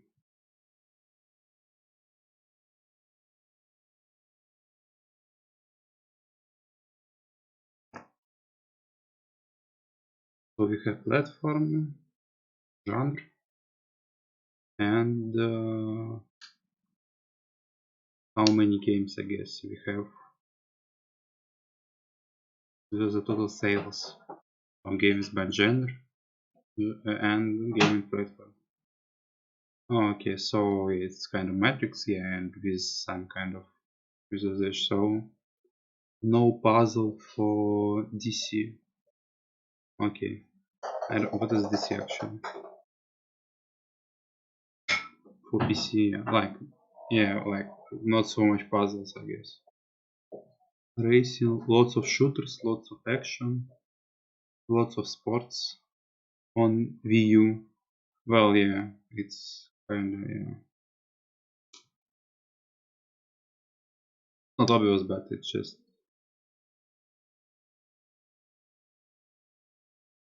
okay. Plot line. We have plotly. We have examined some visualization tools based on the matplotlib library. However, this is not the only option for plotting in the Python. Let's take a look at the plotly library. Plotly is an open source library that allows creation of interactive plots.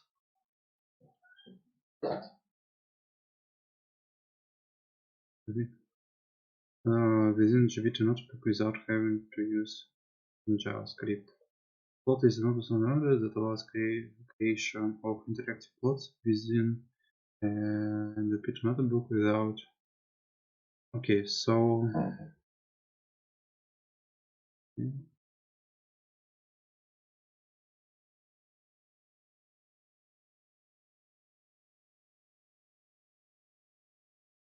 the real beauty of interactive plots is that they provide a user interface for detailed data exploration. For example, you can see exact numerical values by mousing over points, hide in an interesting series from the visualization, zoom in onto a specific part of the plot, etc.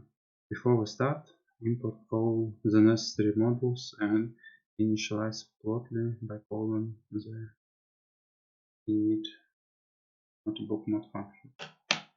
Okay, so okay, try to do it.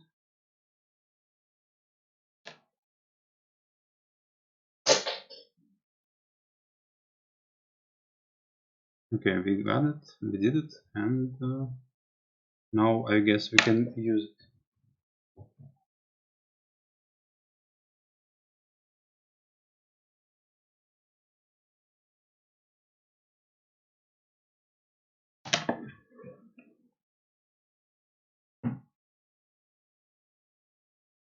Okay, so let's check. First of all, build a line plot showing the number of games released and save. Yeah, okay.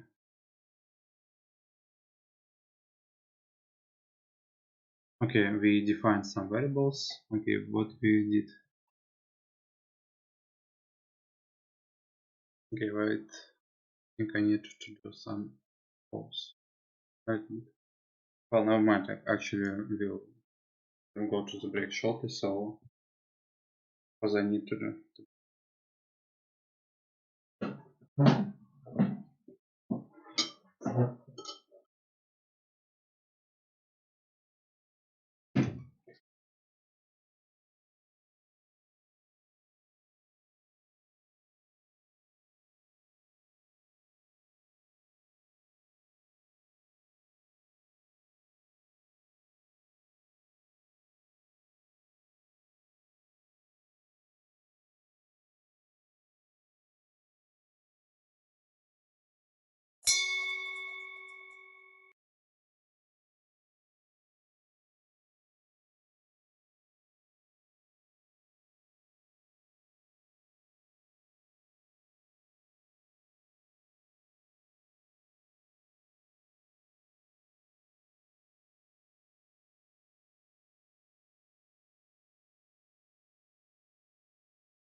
Что думаешь, спрятать? Думаешь,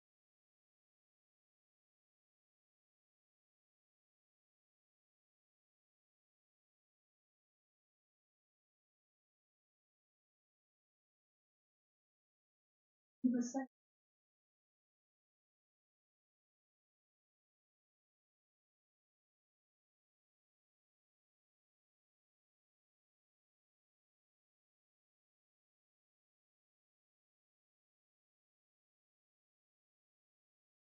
Да, действительно мучится.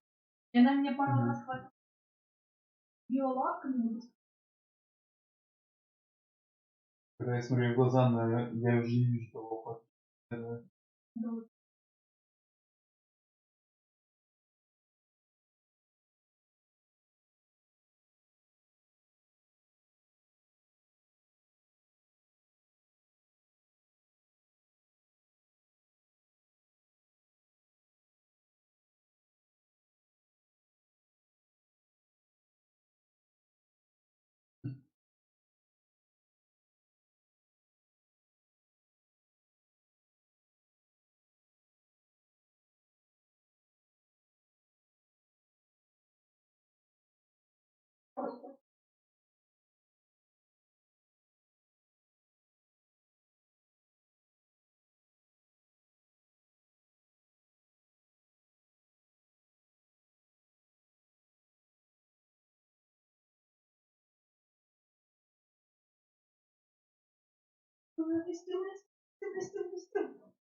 Да.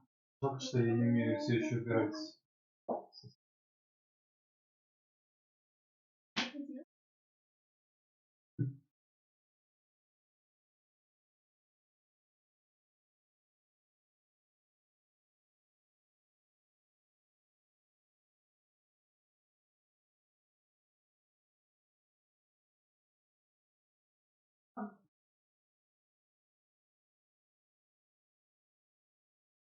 Да.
Да, да.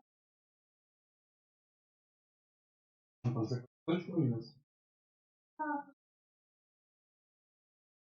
Нет.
Нет, нет, нет.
А может быть, нет. А просто Что ждет?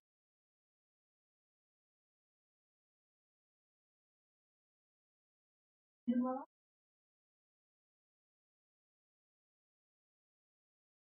А что? Нет. Там просто молодец. Просто лежит. Ты ничего не... Я не знаю, почему она написала давно. Ну, я просто тут сижу, я... Что? Тут там еще. Ой, да. Интересно.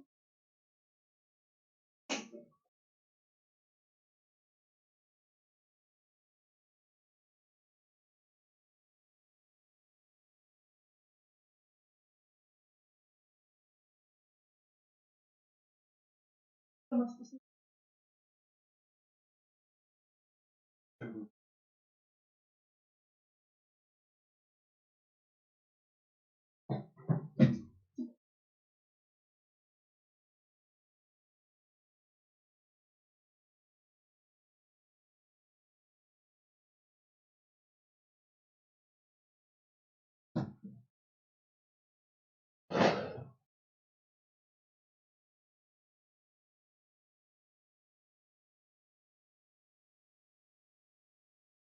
Yeah, let's continue. Yeah, we have 2 Pomodoros. It means 1 hour left for lessons. Okay, so what have I done?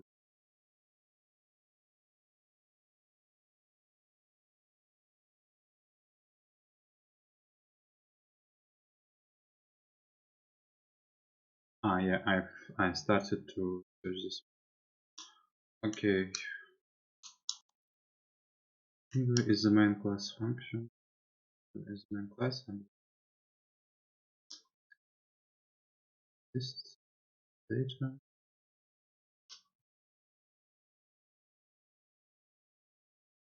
And this time, in the simplest case, you call the upper function to return only traces. The show link parameter, the visibility on platform cards. Most of the time, function needed. So you may want to turn it off by passing through link visited.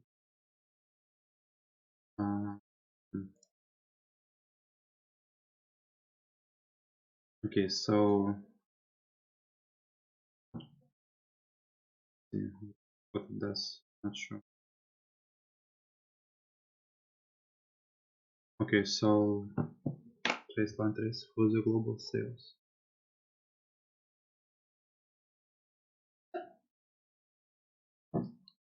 What?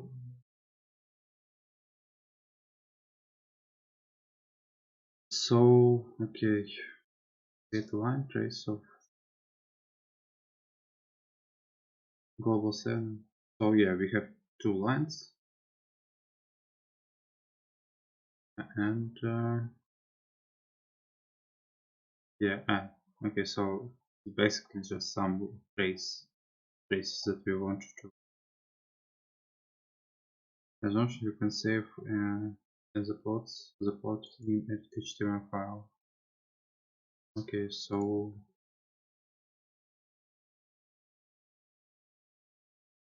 okay, bar chart. Let's use a bar chart to compare the market share different gaming platforms, broken down by the number of new releases and total revenue. Compare the market share.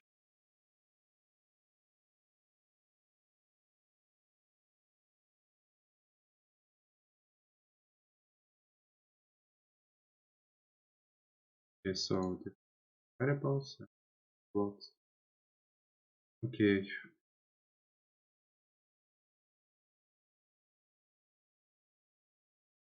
Okay. So we can see like connection between games and released games and revenue and sales. Well, okay.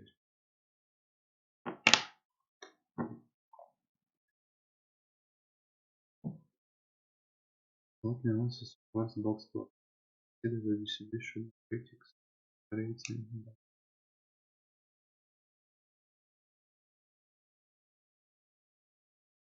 Mm-hmm.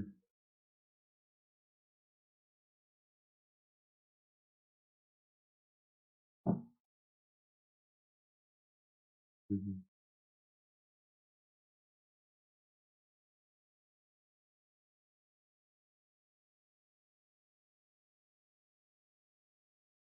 Okay. Using Plotly, you can also create other type visualization even with default. Plots look quite nice.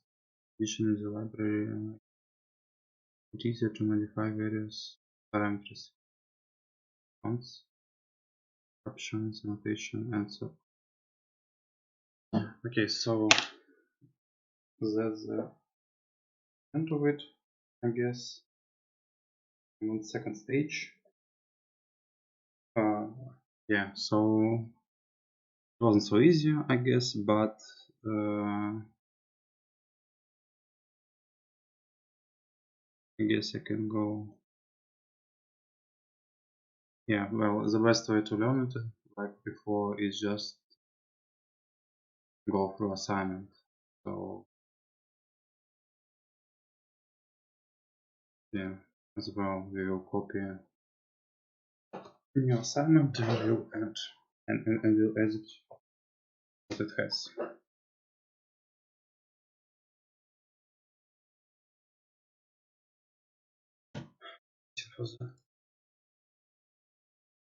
So yeah, what we need is reports. Our reports make some questions. So this is a roadmap.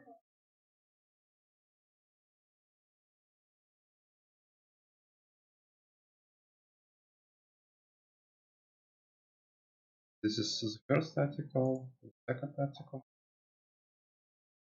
Okay, our assignment. Yeah, another ones we don't. Okay, so let's dive into the topic, into the assignment. This assignment we will answer questions about that on virus. You don't need to download the data, it's already in the repository. There are some tasks that will require you to write a code. Read them and then answer the question in the form. Yeah, so yeah, like it was before. Problem. Predict the presence or absence of cardiovascular disease, CVD, using the patient examination result. Data description. There are three types of input features. Objective, factual information, examination, results of medical examination, objective information given by patient. So, okay, age, height, weight, gender, dash,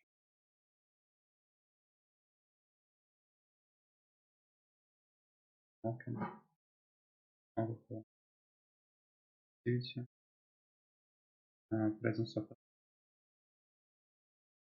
okay. all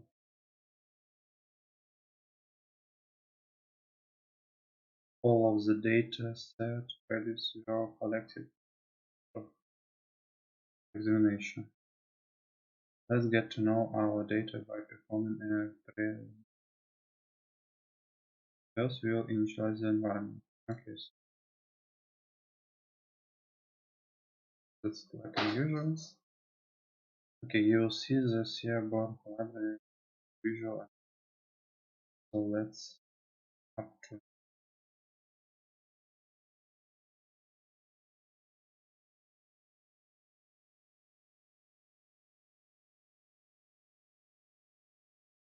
okay.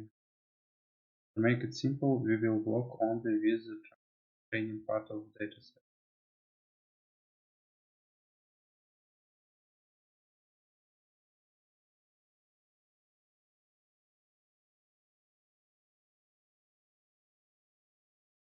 So what's are the what how many genders?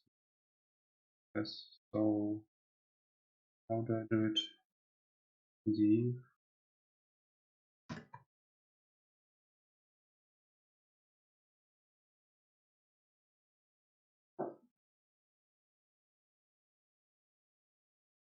Yeah. So it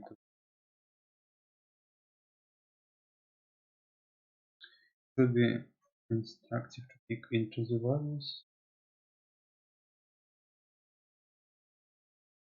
Pick into the values of our variable. Let's convert the data into a long format and depict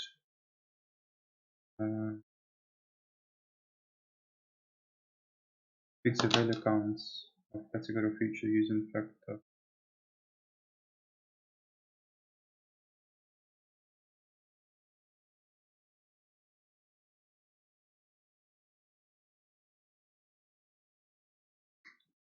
You can see that the target classes are balanced. Right. Let's split the dataset by target values. Can you already spot the most significant feature by just looking at the plot? So, okay, what happened again? Let's convert the data into long picture. The value counts of the category. Okay,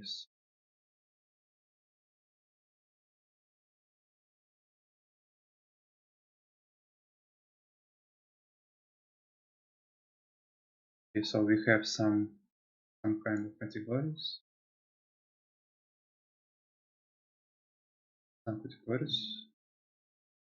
And this value again.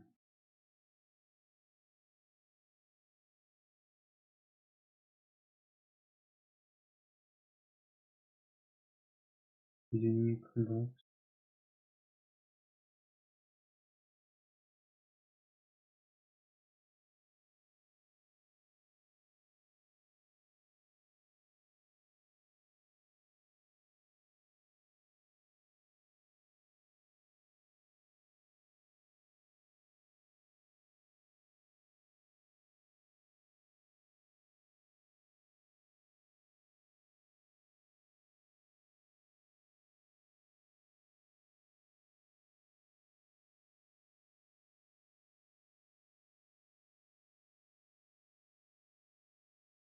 So, okay, what we have done, we got these columns, I guess, and then from these columns we got what?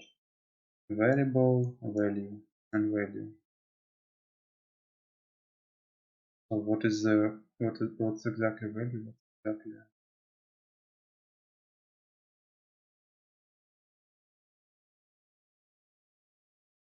okay, x variable. Okay, how much? Yeah, I think it's the number of, yeah, of some people. What's the value?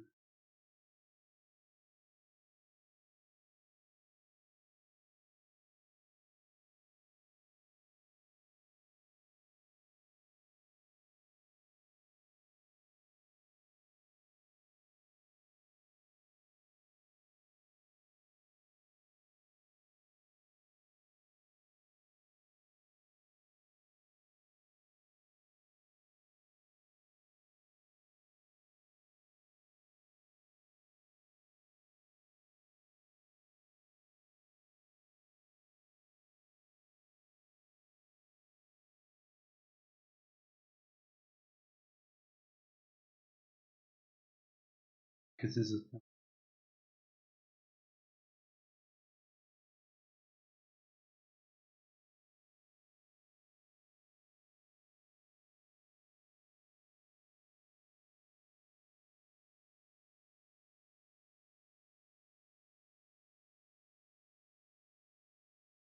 cardio again.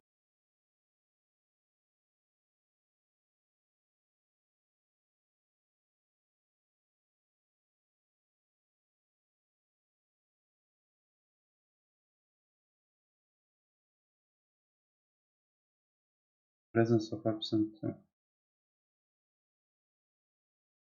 Okay. Yeah, I got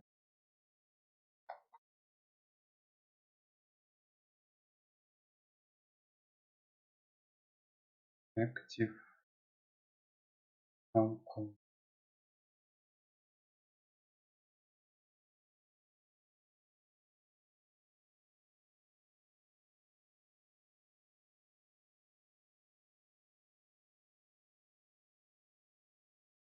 You can see the distribution of cholesterol and glucose level grade differs by the height. Is it this coincidence? Also provide some statistics for the future. Okay.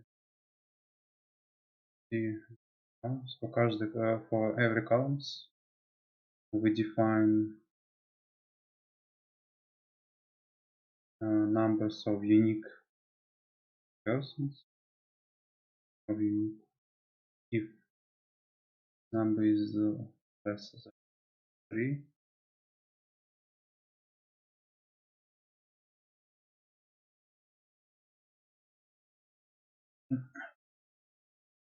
For every category we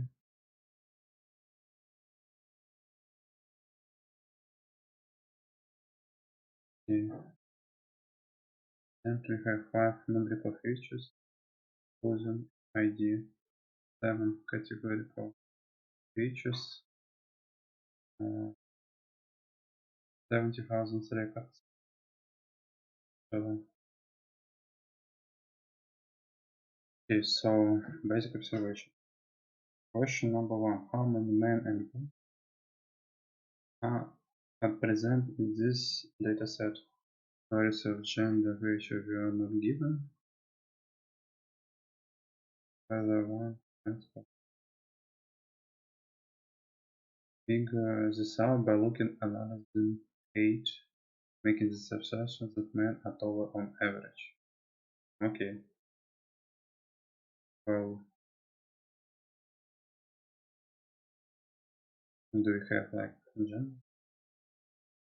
Well, we don't have like, we don't know what's exactly what we have gender.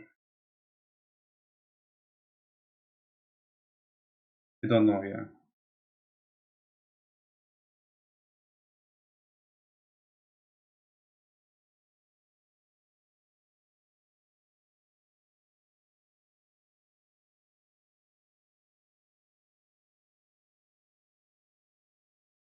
So, okay. Well, yeah, I think we can calculate the average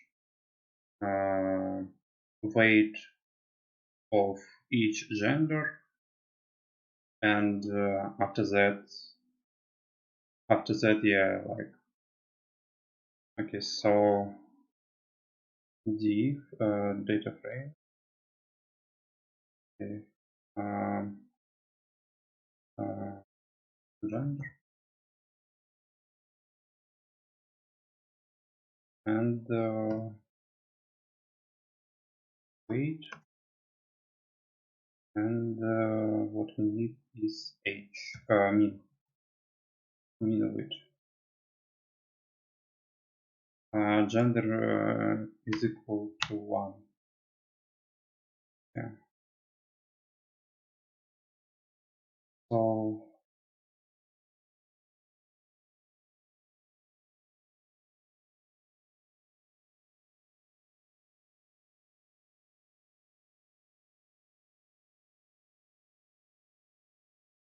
apply.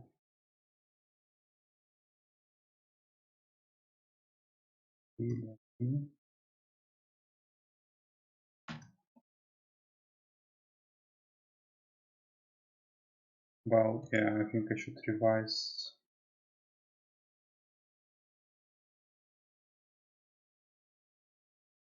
I think I should revise the first topic again, because it's basically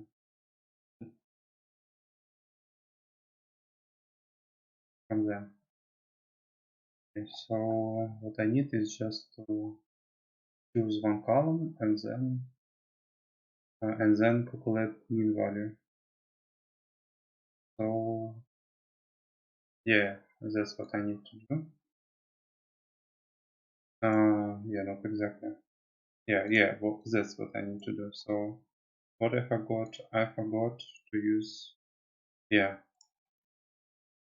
I forgot to use, to find it in one to talk all of this. So can I do it this way? I guess I know. Okay. Maybe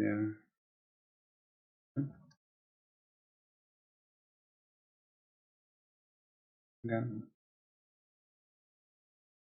So, so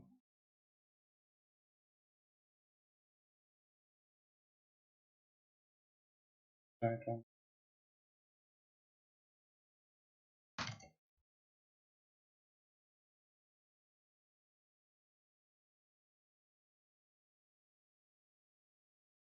Yeah, I was a mistake. So yeah, I did wrong with titles. Okay.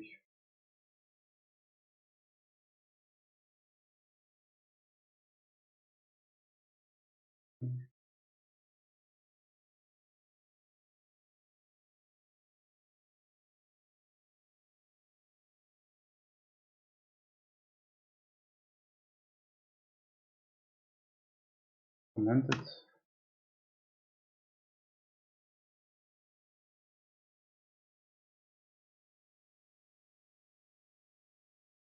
Yeah, one.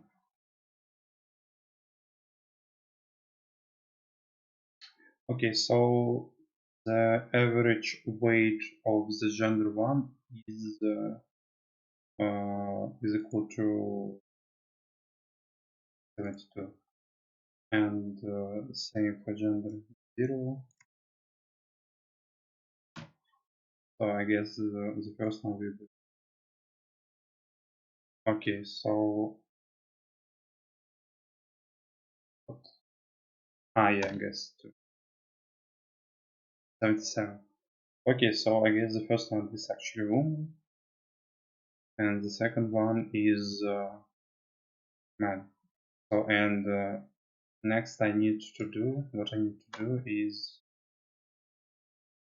to display how many of them we have. So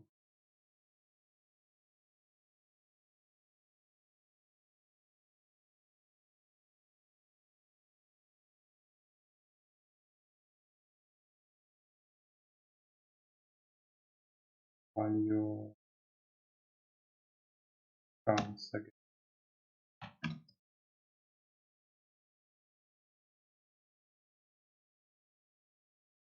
I think it's some kind of type.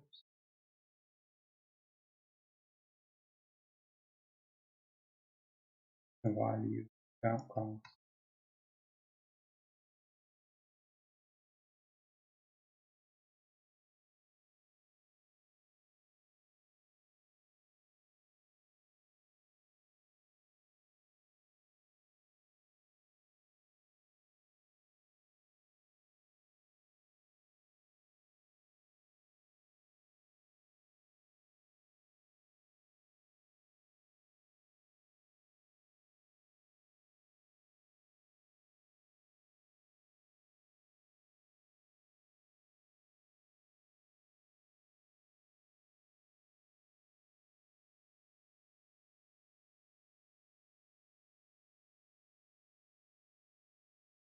Mm.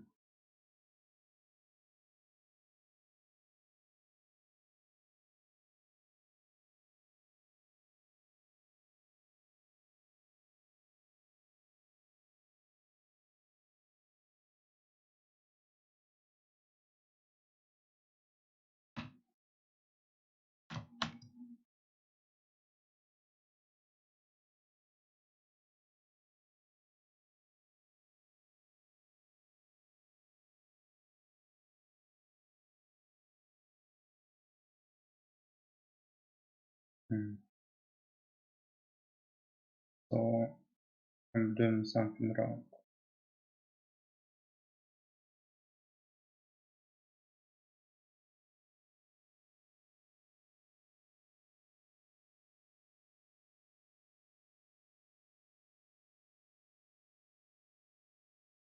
Try to look how I did it before, because I'm pretty sure my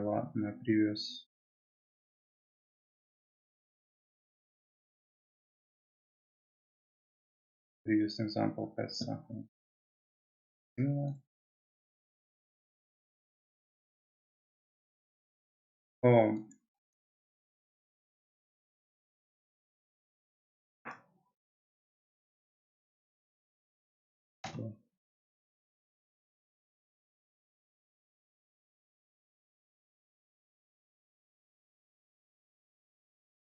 so let's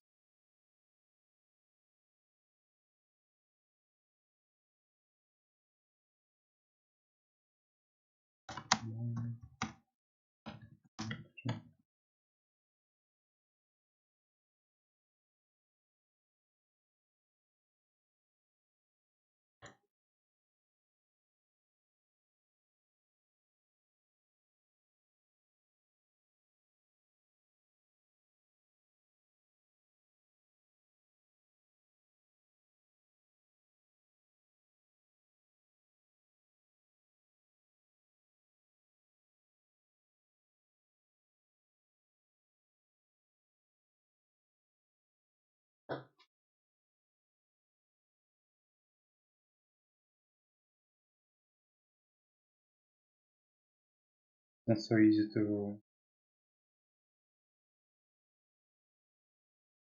Oh well, I don't need actually a directive version of now, so to do it just I can find static version. So yes, well, I need solution as the previous ones.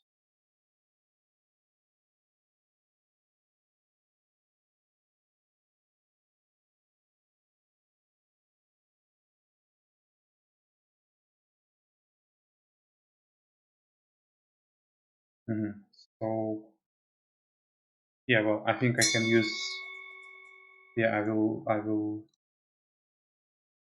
will finish this one. So where also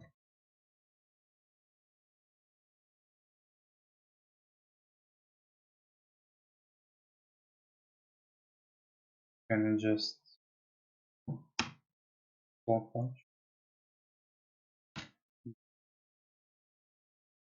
in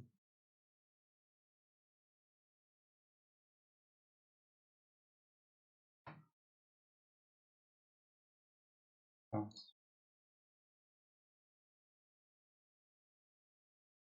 Yeah, and then that one. Where is it?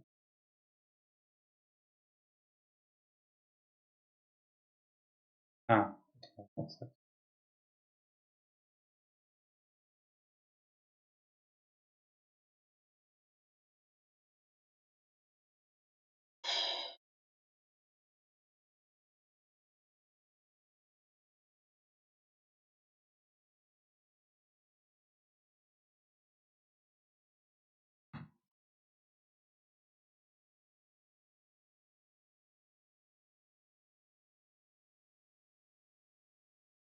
So I guess I have count.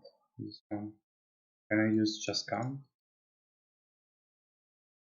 And especially I can count of everything, but we can't. Okay, so yeah, I think that's the number.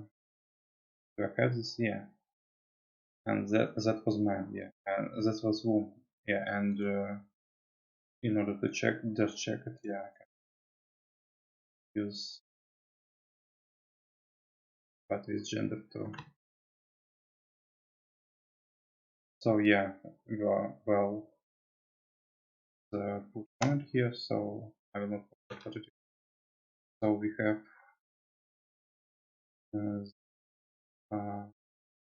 males, and here we have females.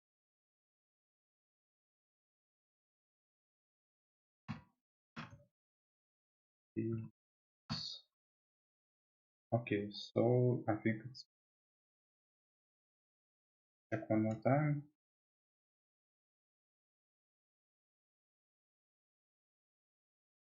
Yes, 72, and there we have like 77, yeah. So yeah,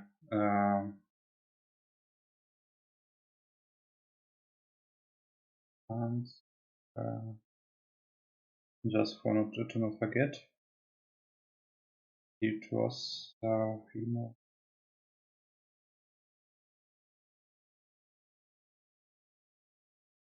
Yeah, the first one. Okay, so yeah, well, it was for previous topic, so it wasn't so hard, but I should revise it. So yeah, okay, so let's go for a break before the last door. Все, вот так вот будет.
So move to the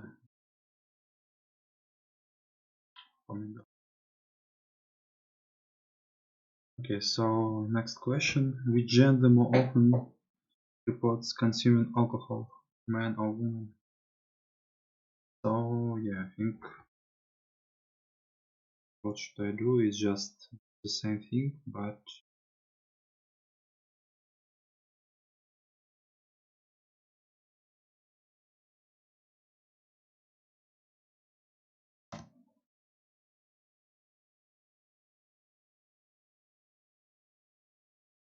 alcohol.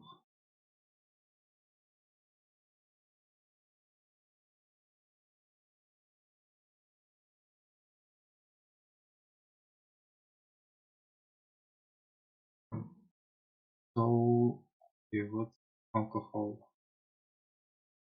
Yeah.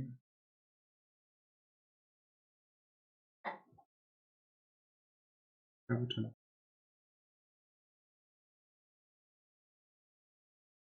Ah, yeah, alcohol. Alcohol.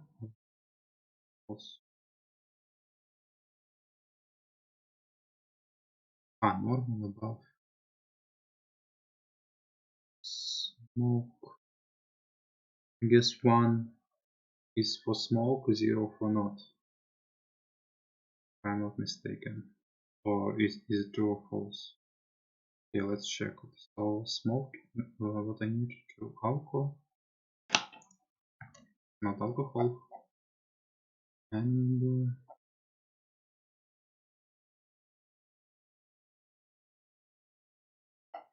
yeah, alcohol,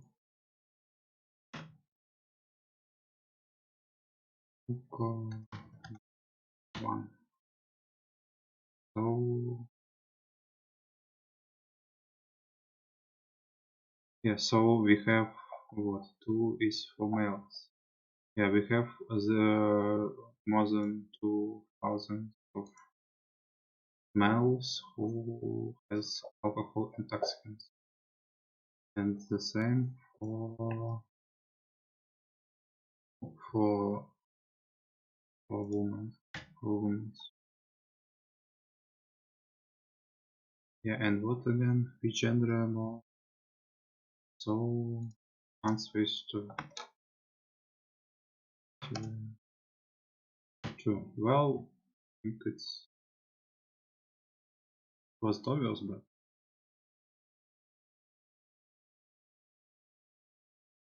I can guess it. Okay, what's the difference between the percentage of smokers among men and women around it?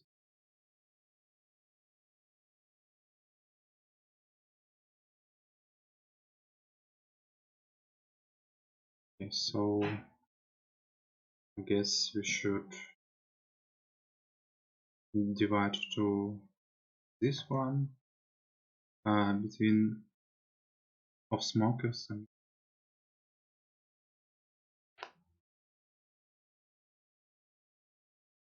so yeah, we should divide this number by number without just total number of one gender. So it would be something like that.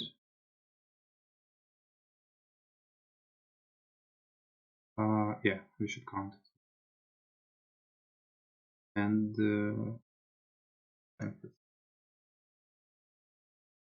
okay, so 0 can also so 2.5.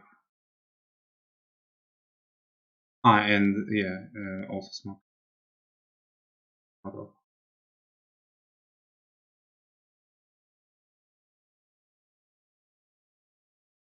What was the key?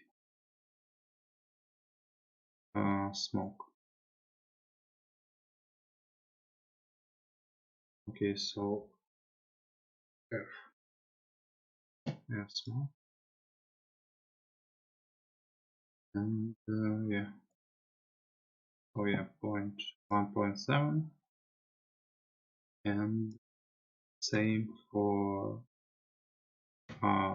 males. Yeah, males it's 2, so it should be higher, I guess. Yeah, it is. So the difference is okay. So which what's the difference in the percentage of smokers among men and women?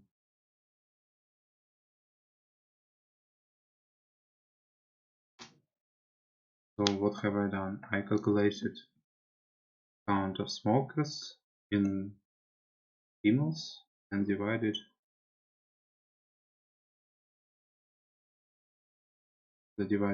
just for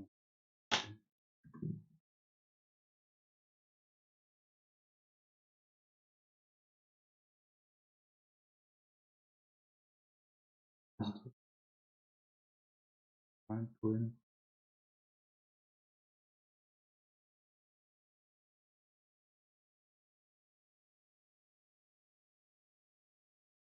So the difference is still not so high. Well, I guess the answer is 1, but what did I... maybe 0? Uh,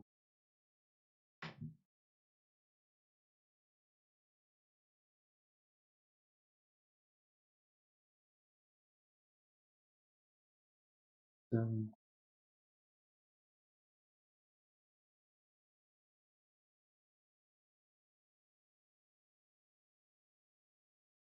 Hmm.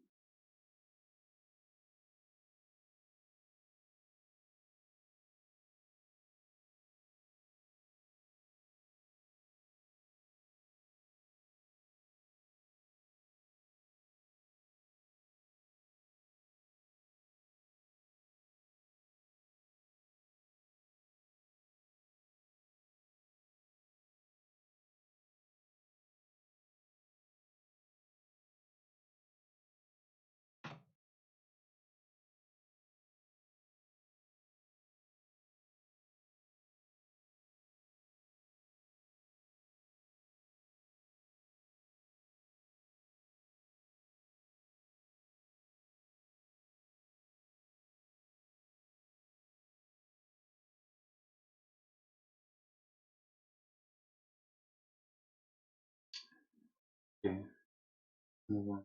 I'm not sure.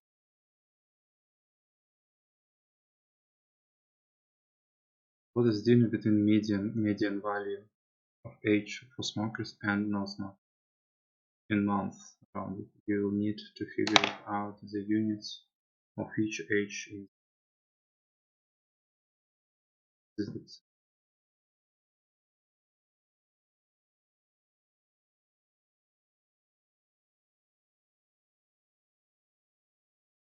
Okay, so I have age,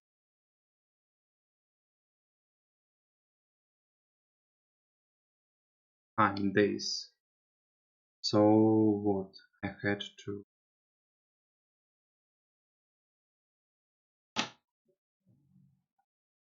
so I had to convert days into months, I guess, and days into months.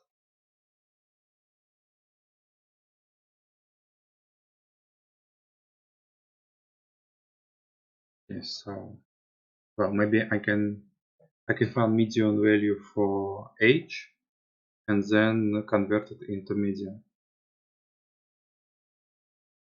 What is the difference between median values of age for smokers and age for non-smokers? Oh,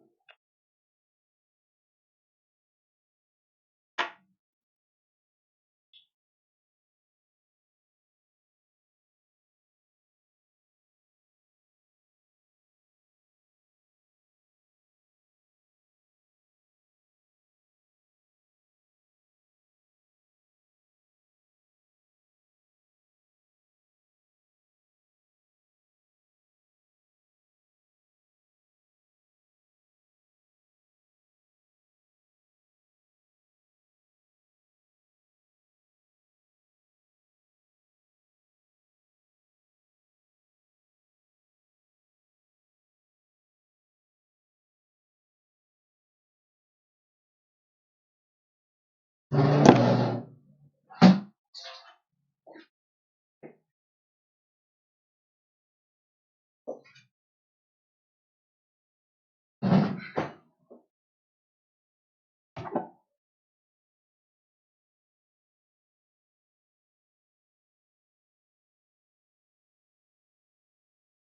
so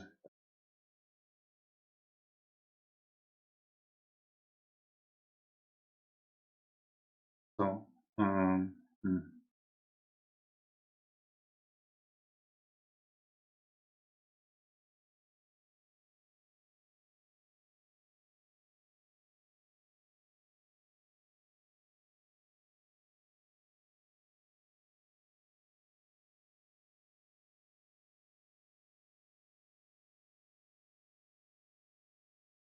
So okay, again we have two categories, smokers and not smokers. We will calculate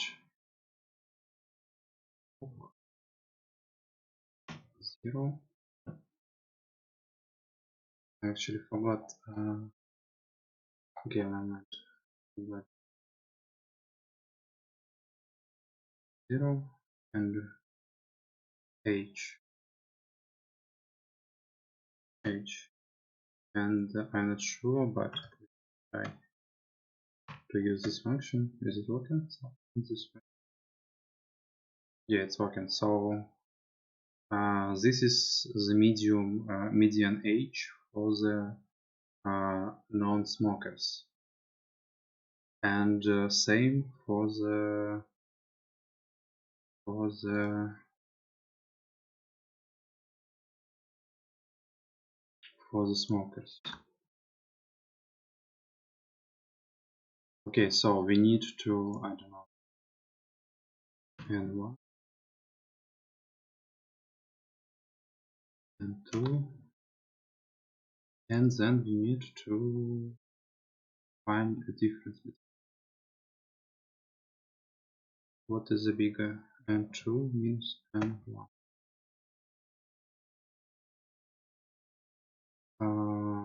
Hmm,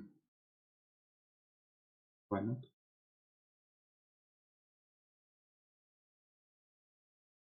Okay.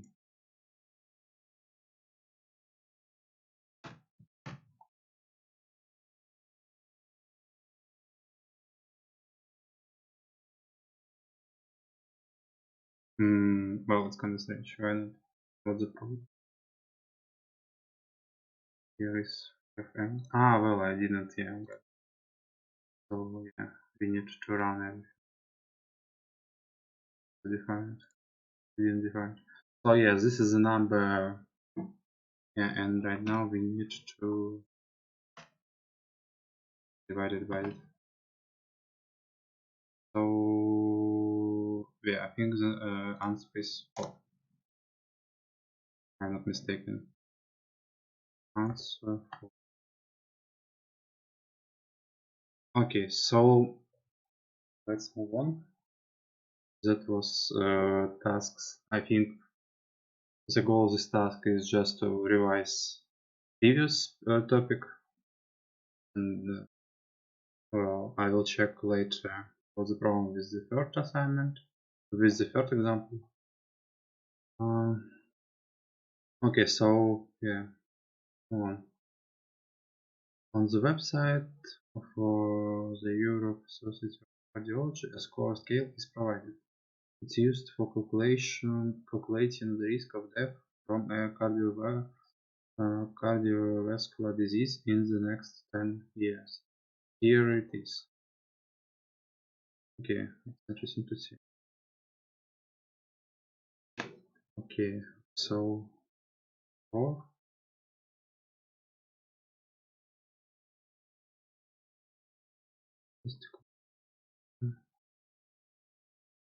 H.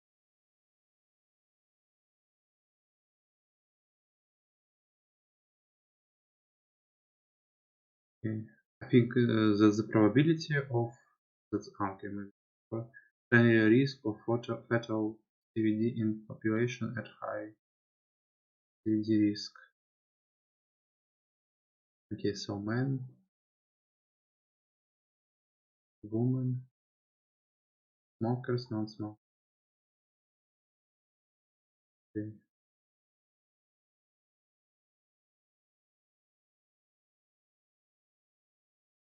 So,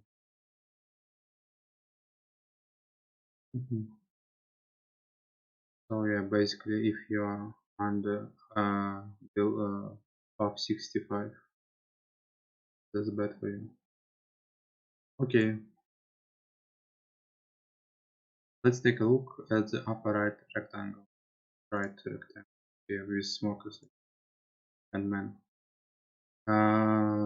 which shows a subset of smoking men aged up from 60 to 65. I think this one. Okay. Not obvious, but the values in the figure represent is the upper bound. Let's take a look, which shows a subset of smoking men. Not obvious, but the values in the figure represent the upper bound.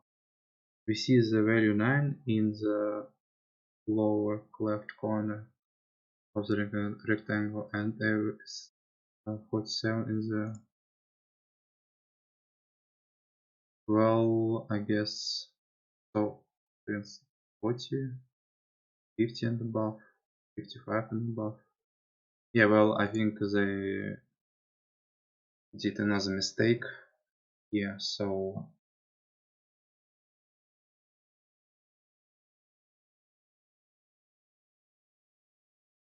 yeah, I think that's mistake. Well, maybe it's better to report them, say them that they did wrong. So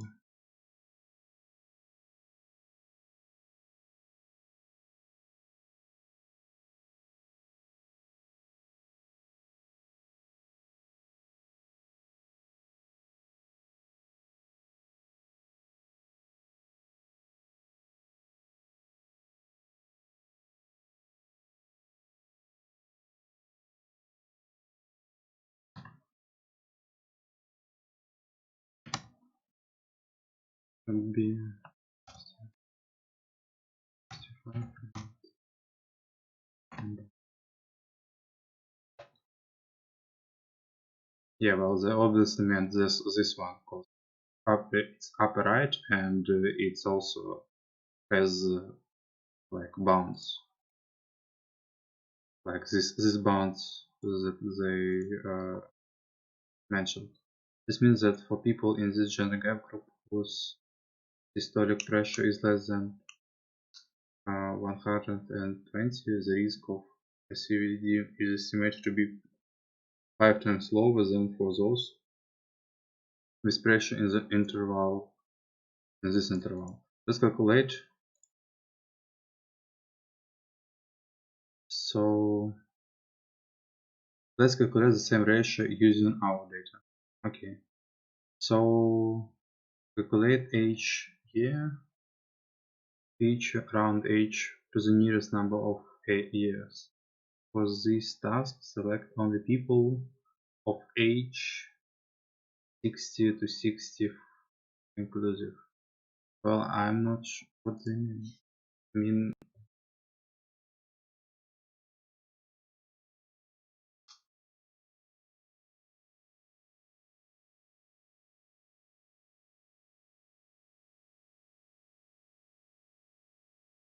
why this was the obvious name. Okay, so okay, I will take in my task this one. Okay, so cholesterol level categories differ between the figure and data set. The conversation for the cholesterol feature is follows. Okay, so this one is 1, this one is 2, this one is 3. Okay. Um,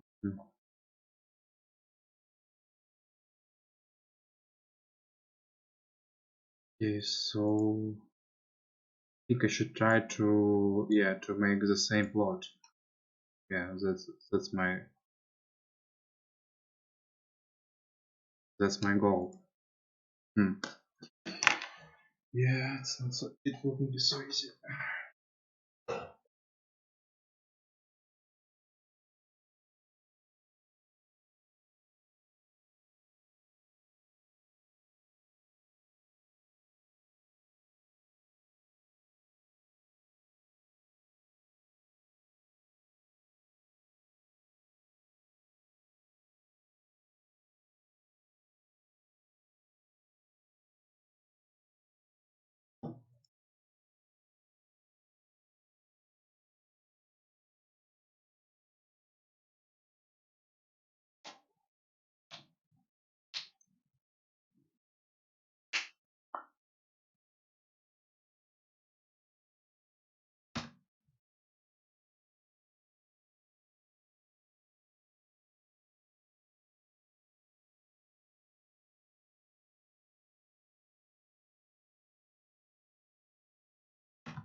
So yeah, we kind of lost a little bit that. Okay, so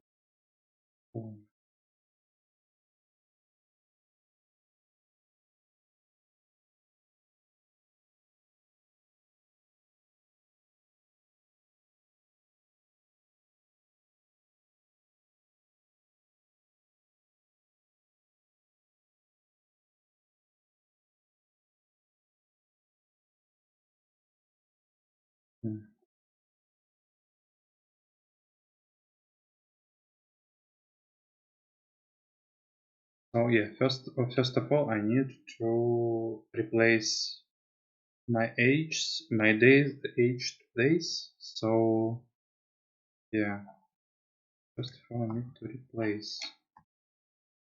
Yeah, replace.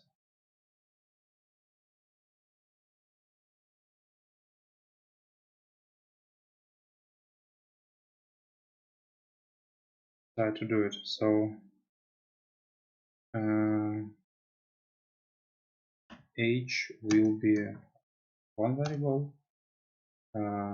Data, have data, df, and df,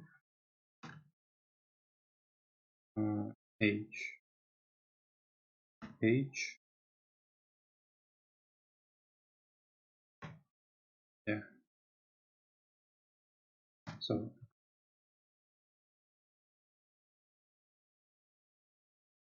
okay, so an age here would be df age divided and number of days in the year.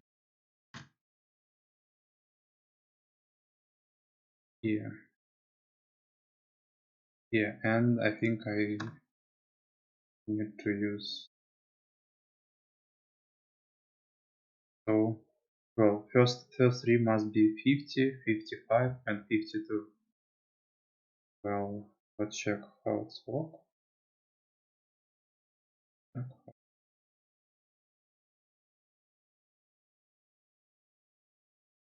No, no, I don't. Ah, yeah, I didn't. Yeah, I did. It shouldn't be. Yeah, and it rounded somehow. So how to round? I round.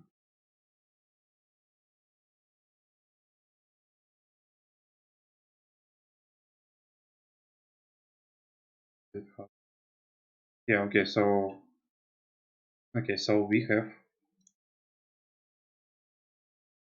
I can add it here. Use it again.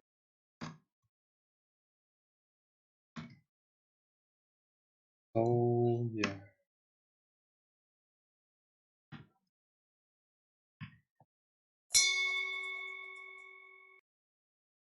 Well, I can try like to convert at least all of this. So okay.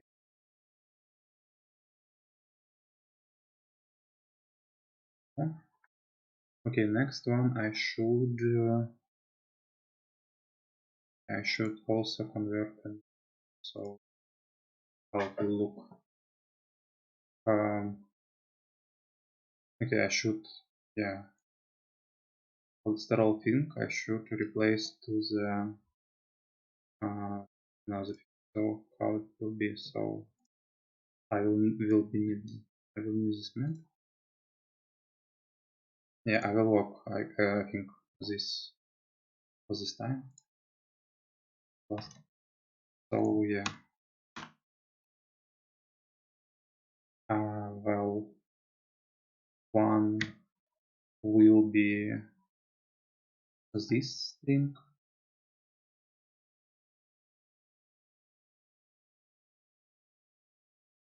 Two will be a second string.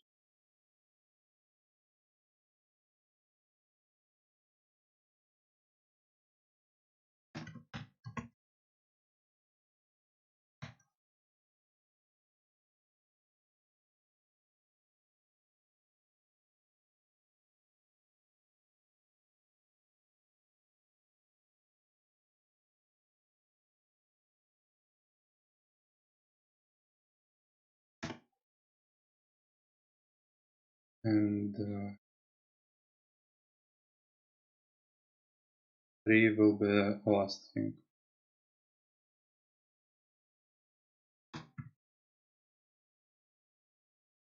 Okay, so we got our replacement, and now we should just use it.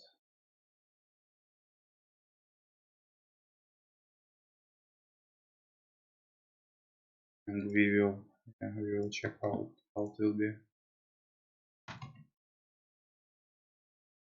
We need not international power, we need our cholesterol. How it will be in this way in our variables still the same.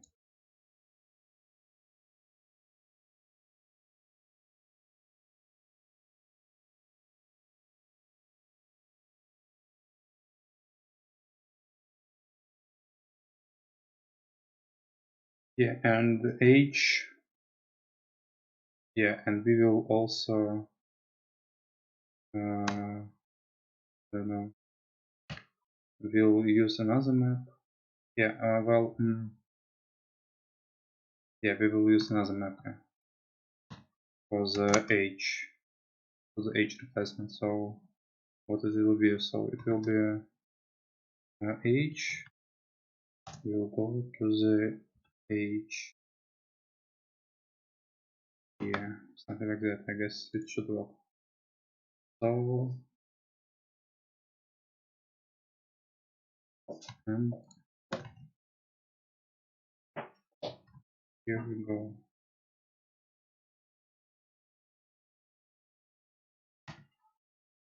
This one.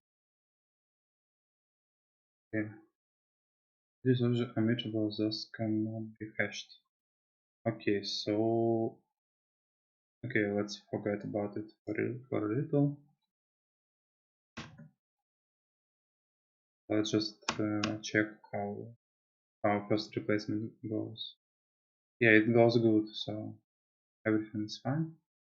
Yeah, but H is not so perfect. So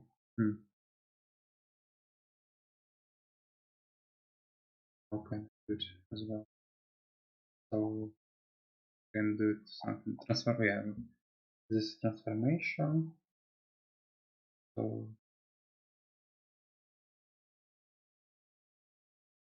basically what I need to do is just divide every H with 386, 65. Yeah, but I will do it tomorrow. So okay, let's call it out.